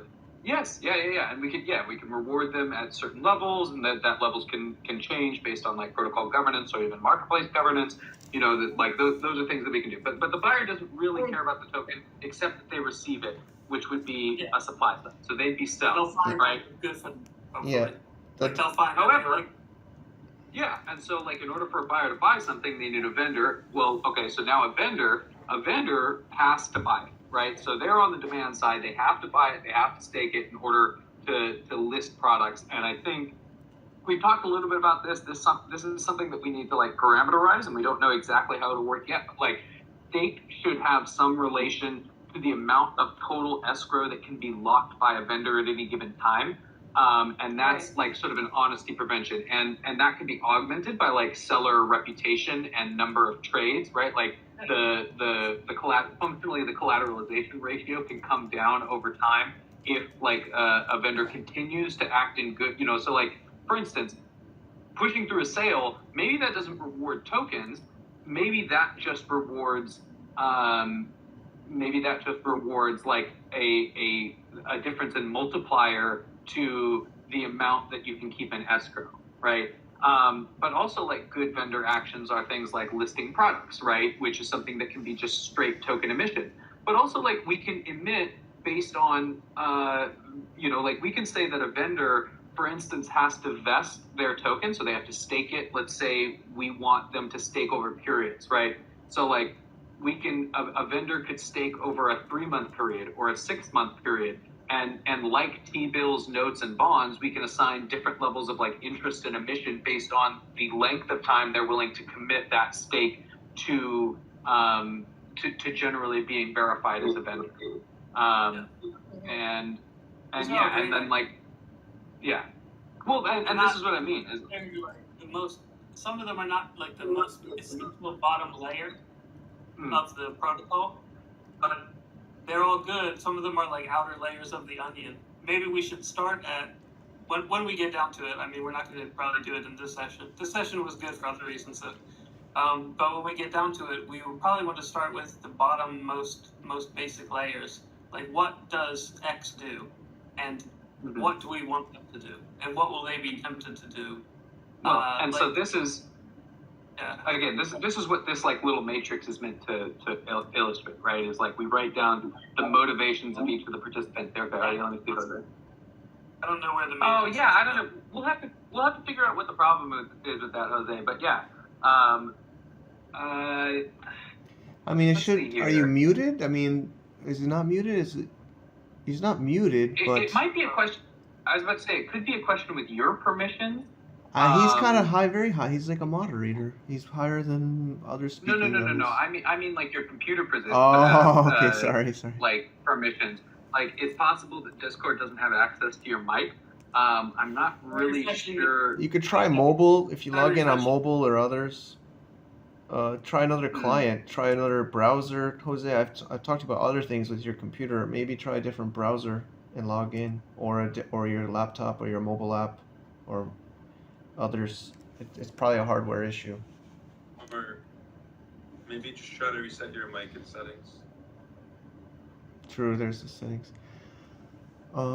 Yeah, I think we got 20 minutes. Let's try to keep this at 2 hours. Just I know it's been very helpful. I think it's our first time to do this kind of community town hall. I think we should do more of these, and hopefully everybody's enjoying them. We want this to be. Do you guys want to wrap it up by just having sort of like a more casual conversation, or do you want to wrap it up by trying to come to some conclusions, like and list out some takeaways? What do you guys prefer? Can you hear me? I hear you now. Yes, yeah. Hear you. Oh, finally. Regarding some comment posted recently about buyers. You need to take into account that there's buyer actions also that are very important to incentivize or decentivize. One of them is releasing the escrow on time. That was a big problem in Purse, So you want to take that into account. And regarding the discussion about marketplaces versus protocol levels, I think we should give more freedom to the marketplaces to list the kind of products that they want to list, have certain exclusivity requirements, geolocations, etc. You know? Yeah. I'm pretty sure I agree with that. I mean, does everybody agree with that? Like, I think we want to let the marketplace have their freedom, generally. Yeah, of who there'll be they- a list of things that are marketplace responsibilities and a list of things that are protocol responsibilities that we'll eventually come up with. But yeah, I agree. Like what we come up with will just be a more in detail version of what Jose just said. Yep. Hi, Garo. By the way, I forgot you were here. How's it going? Good, good. I haven't really you had any follow? busy after absorbing. Most of it. Some of it's kind of complex. I mean, it's two separate. Like, You know, I don't yeah, go ahead, A please. few different directions. Like, Well, we're doing there two was at the like- same time. The protocol and the marketplace Yeah. are two. They're completely separate. We should try to really separate them in our brain. we're talking about the token design, but that leads into the protocol design. Yeah, I disagree. I think they're inextricably linked to one another. are. Like the They are. protocol and the token. Yeah, I mean they're not separate. Sorry. Also, guys, I think the marketplaces should be incentivized or decentivized to sort of decentivize digital emperor type of behavior for a certain marketplace. So I think maybe the marketplace would need to stake tokens, perhaps. You know, that's what I think. I think the protocol's got to govern the marketplace, or I really feel like the protocol is in charge of the marketplaces or incentivizing the marketplace. The marketplaces are the ones working with the vendors and the buyers. Yeah, I think Yeah. that's this here is like the individuals get together and they create a marketplace, and that is like you can think of this as like there'll be a cost, so that can be set by protocol DAO. Like, what is the threshold of tokens that you have to own in order to instantiate a marketplace, right?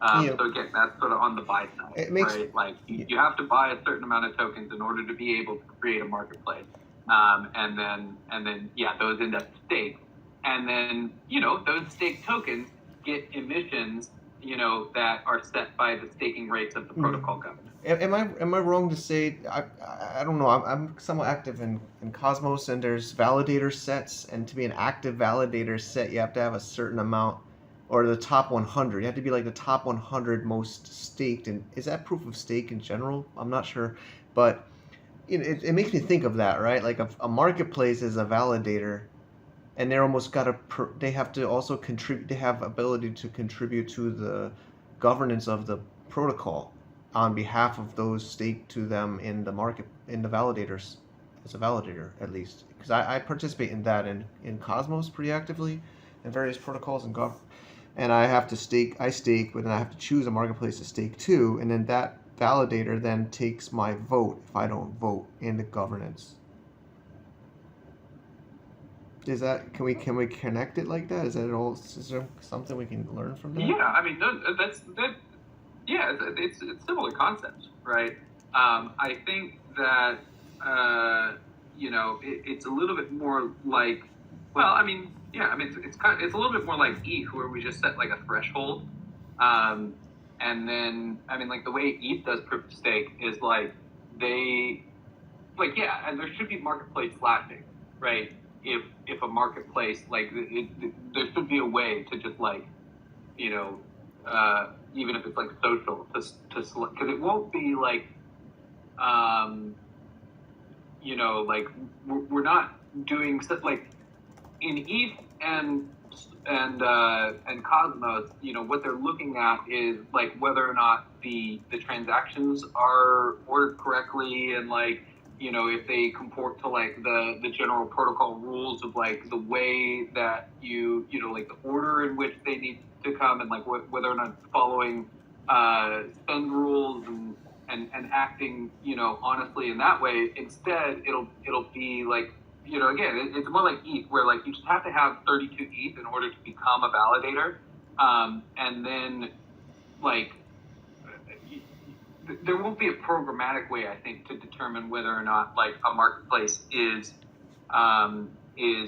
acting honestly. Like again, we'll be able to see some data on like how transactions are processing through them, but we're not doing anything in terms of like ordering transactions or like anything like actual protocol level. Like this is like an application protocol rather than like a settlement protocol. And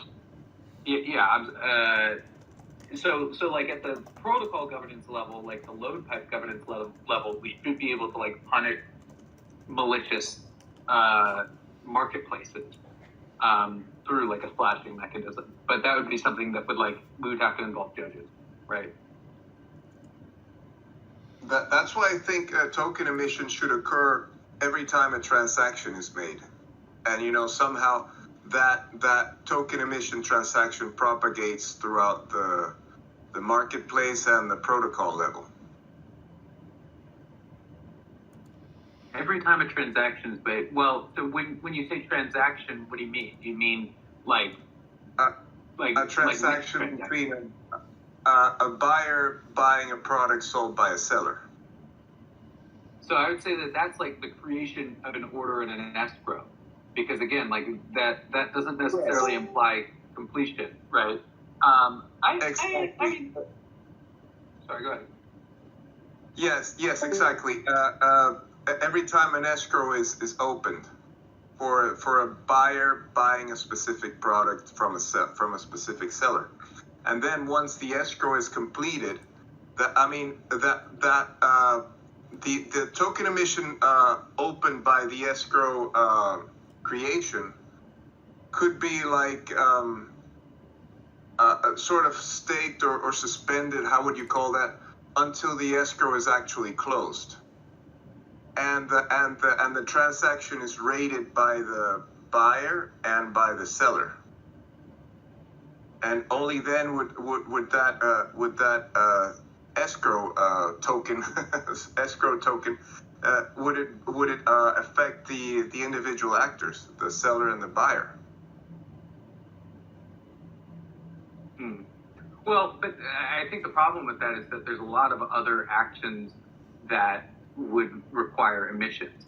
Because again, so one of the reasons why I include like judges and moderators in there is judges and moderators sort of act as like employees of the protocol, for lack of a better term. Like Amazon has its own sort of internal judicial mechanism, and they have their own content moderators, and they like hire these people. But like, if we want to allow people to just like sort of come in, enter, gain some rep as a judge, and then sort of like work as a judge, like we also have to be like emitting to them. And this goes back to I think something I said in the initial like announcement post, which was like at a certain point we do have to decide what is better done through token emissions and what is better accomplished with just like a stable coin. Because that's like the core question of like tokenomics, I think, is like, why did your token matter more than just having a treasury and paying people in a stable coin? And again, I think if we can achieve some level of balance where, the emissions are properly distributed to the actors in the ecosystem, then we don't need USDC. Like if there's a proper balance of demand and supply, then people can just like judges and moderators can either sell their tokens straight into the market, or they can stake them in sort of other functions, right? Become protocol governors or become marketplace governors or start their own marketplaces, so on and so forth. But what I'm saying is like although I do think that like a transaction and an escrow creation is like a very primitive action that should elicit some level of emissions, there's a bunch of other actions that we want to incentivize. And so I think it makes more sense to batch them, Yes, and then exactly. release on a consistent schedule. But wouldn't judges need to have some level of participation in the marketplace to become judges? And wouldn't that participation be determined by the amount of transactions they make? I don't know. I don't think so. So this is another sort of open question, and John and I actually recently had this conversation where like sometime in the next week we really need to dig down into the specifics of how we're doing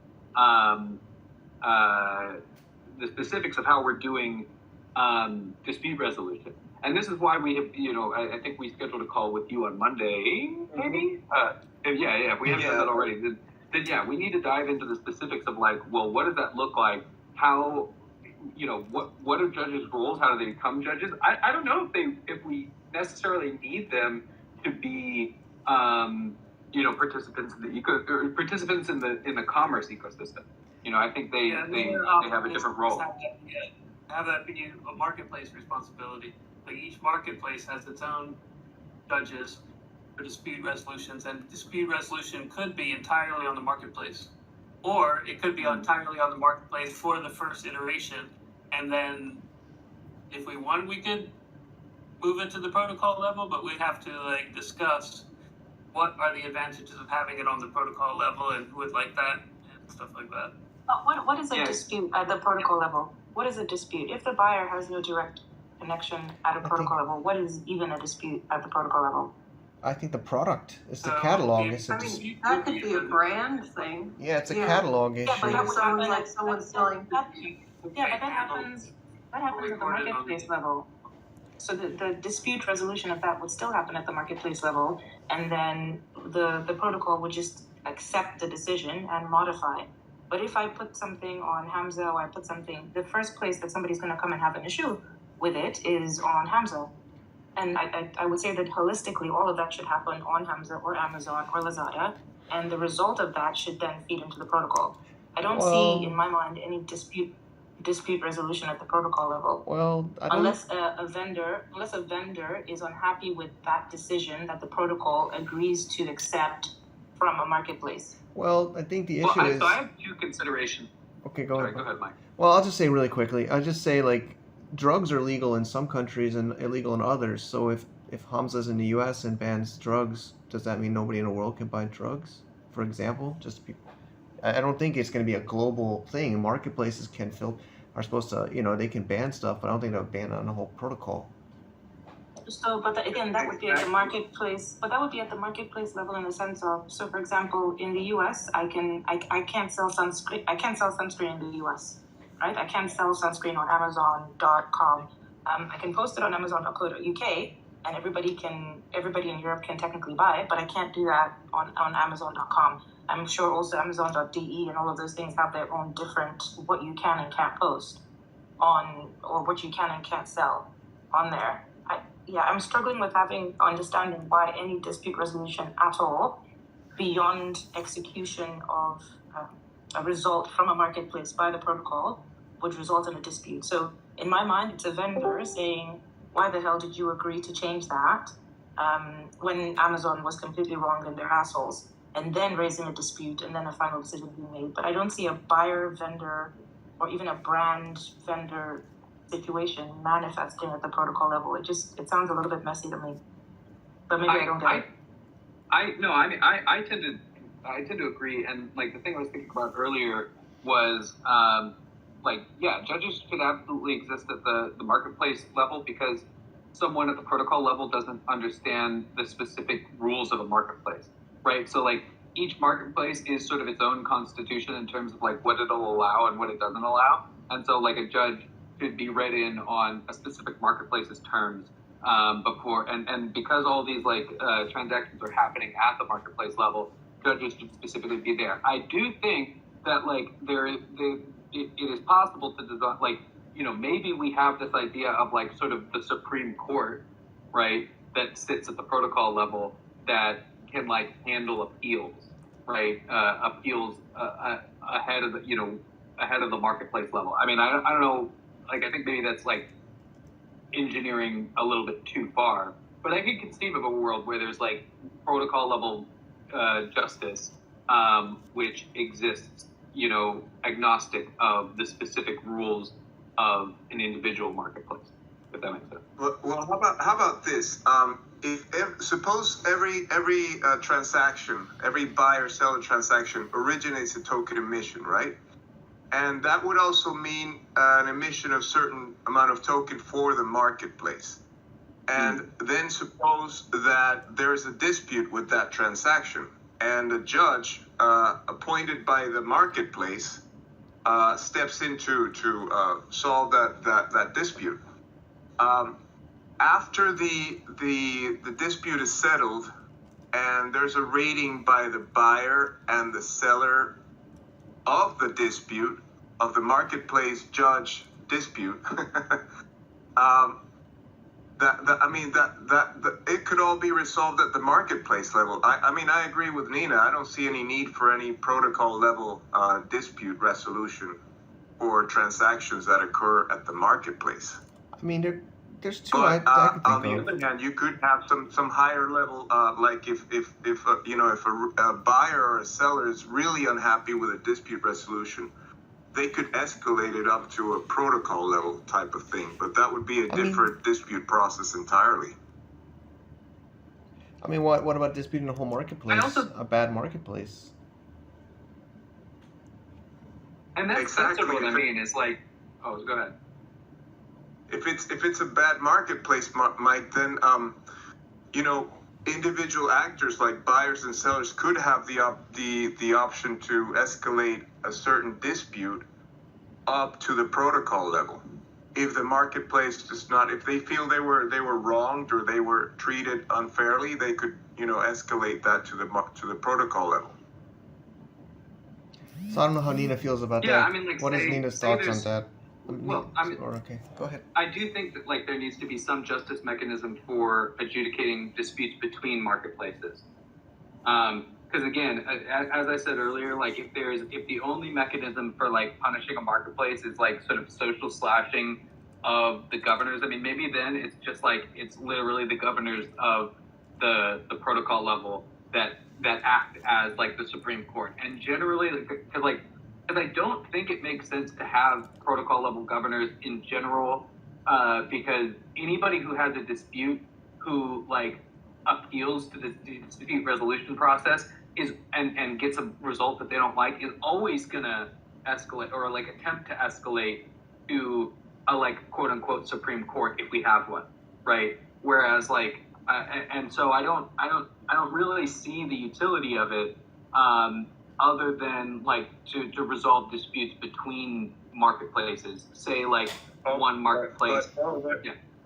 But there could be some programmatic parameters in there, like the individual reputations of the buyer and the seller, and the marketplace. It could be taken into account. I see. So like if you lose a double appeal.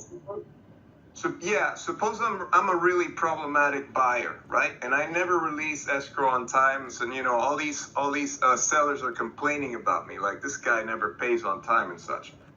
There could be a programmatic rule that determines if I am able to escalate disputes to the protocol level. Yeah, I mean, I think I like this idea because, like, this is actually really interesting. Of like the infinite appeal, right? But like the infinite quadratic appeal, where like you have to provide stakes. The infinite appeal in its tracks. Yeah, exactly. Right. To prevent where like you have to double your stakes every time you do an appeal, and like you have to be really high conviction. And then it's like a question of like, okay, like a judge is maybe like there's a pool of judges and they're like sort of randomly selected to adjudicate disputes. And like, okay, so first judge rules in favor of one person, appeal, they have high conviction, they double their stake, whether that's reputation or actually the token. And then second judge rules back in favor. Now it's back to 1-to-1. And the other side can appeal at the initial price or like the initial stake. Okay, and then as the judgments start lining up, 2-3, 2-to-1, 3-to-1, it gets increasingly expensive to engage in an appeal. Holy fuck, that's actually like a really killer way to to adjudicate disputes programmatically. It's just like it's random judges, but the stakes increase. Holy fuck. That's actually There you really, go. really fucking cool. Cool. Okay, so you guys sound like you're getting very high on that. I missed the beginning of it. So was that basically? Are we talking disputes between a buyer and a vendor that's going through this process? I think we're talking any dispute. So like, Okay, so for buyer vendor, for me, I just feel like as a buyer, all I really want when I go onto a platform where I've had a dodgy experience is give me my money back. I just send an email. This product is dodgy. It came looking left when it should have looked this. Just give me back my money, right? And I think that's the simplicity that most buyers want, particularly with however many day guarantees. So I think a buyer is less, and a buyer is not explicitly, as opposed to a vendor who's kind of come through on your platform. A buyer is not explicitly engaged in any of that process. They've gone on to Amazon or Lazada. Lazada has said, if your product is dodgy and in 2 days you have an issue, send it back. That's literally the terms and conditions.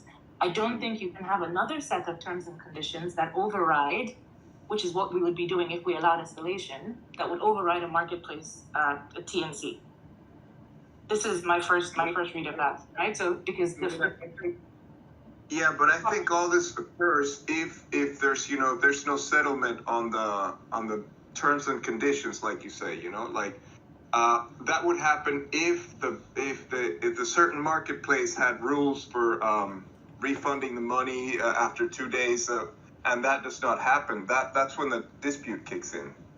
So the dispute is then with the marketplace, not with the vendor. no, Who's the it's dispute with again. them? Because again, these are peer-to-peer transactions, and so you dispute, like when you have money locked in escrow, your disputes with the person, with the counterparty, right? So like that's sort of the change in paradigm. Is like you're not really doing business with the marketplace. The marketplaces are offering you the interface to do business directly with whoever the vendor is, right? So this is enabling a peer-to-peer transaction, and then we're implementing sort of a justice system to engage in a subjective process of justice, right, as to which party was wrong, right, and who gets the money that's like locked in escrow, right? Okay, so what does that look like from a buyer perspective? So let's say I go on to, so not Hamza, let's say there's another marketplace that is connected directly to the protocol, and I get on there. I have the option, obviously, to, as a buyer, I have the option to pay with my credit card, which I normally would have. But I also have the option to, I suppose, engage directly with the vendor through the offering of the protocol. Like, what is my buyer experience to know that do I have two options, or do I come on there and automatically I'm going with the escrow option, or do I have both options? Sorry, I think MVP. So the very first iteration of the product, like of Hamza, I don't think we're going to do credit card payments.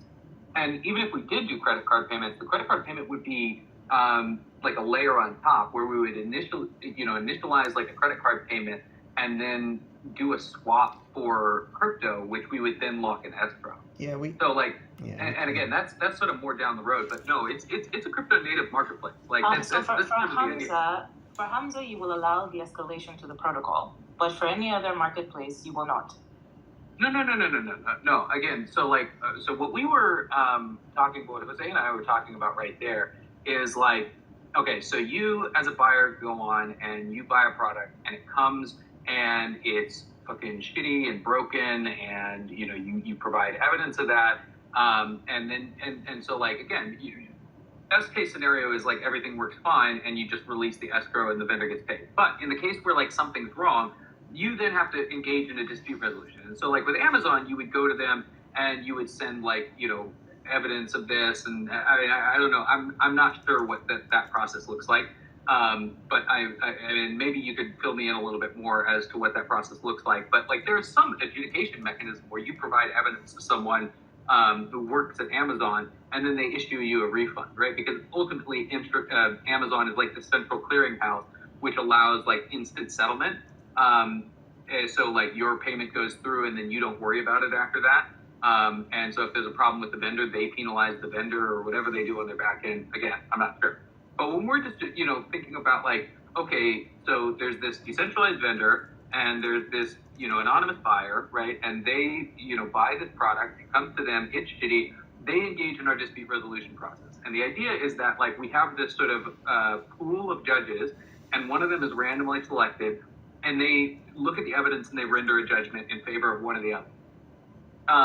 Each, participant has something at stake there, right? Like, you have your money that you want back, and the vendor has the money that they want because they've shipped this shitty product, right?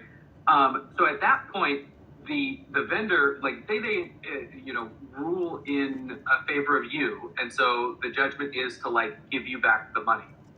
The vendor could then appeal, but they would have to provide double the stake.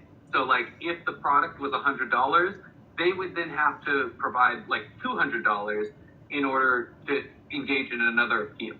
So then a new random judge would be selected, and they would decide okay, no, the product was shitty. They render a judgment in favor of you. And so then, if they wanted to appeal again, they would have to provide $400. So it would just keep getting exponentially higher until it didn't make if they had been ruled against a number of times, they would not only lose whatever they had put at stake, but they would lose all of their reputation and functionally be kicked off the platform, right? And because their reputation would be so low, nobody would ever engage with them ever again, right? And so maybe they could go and start a fresh profile and start the process over again, but they would just keep losing $200 to $400 every time they sent a shitty product, and every time they attempted to engage in this appeals process. And so this is a way of doing this sort of subjective judgment thing. And you assign random judges. I don't know where they exist. Maybe this random pool of judges exists at the marketplace level. Maybe it exists at the protocol level. But I really dig this idea I get that it's not as seamless an experience as what you get with Amazon. But that's the beauty of centralization, right? Similarly with crypto, right? Crypto is unforgiving in certain ways, right? But a lot of people choose to use it because of the freedom it provides them from, the central banking Ponzi scheme. And so yeah, how do we design systems that are durable and unstoppable and have good, well-designed incentive mechanisms that provide some sense of justice? I think that's a pretty fucking cool solution. Yeah, I like it too. Yeah, Jose's got so much experience with this, at the dealing with that purse, so that's great. Well, I think we're at past the 2-hour mark, right, Bo? So maybe we give people a break. I mean, this is fascinating. I'm just sketching out this idea of the judge pool. Or of the what do we call it, Jose? Quadratic. Well, it doesn't have to be quadratic, but it can be exponentially increasing, by a factor of 1.5 or something. Sure, that could be the term.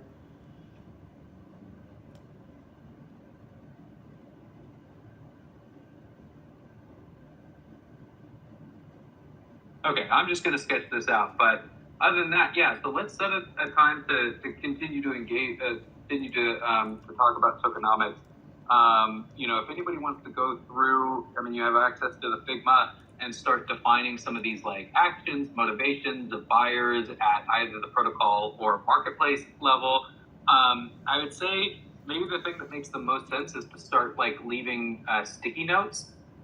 So one, we can track who's attempting to make changes. And also just so that we don't mess up any of the base level stuff. But yeah, if you want to take a look at this, throw sticky notes wherever you like.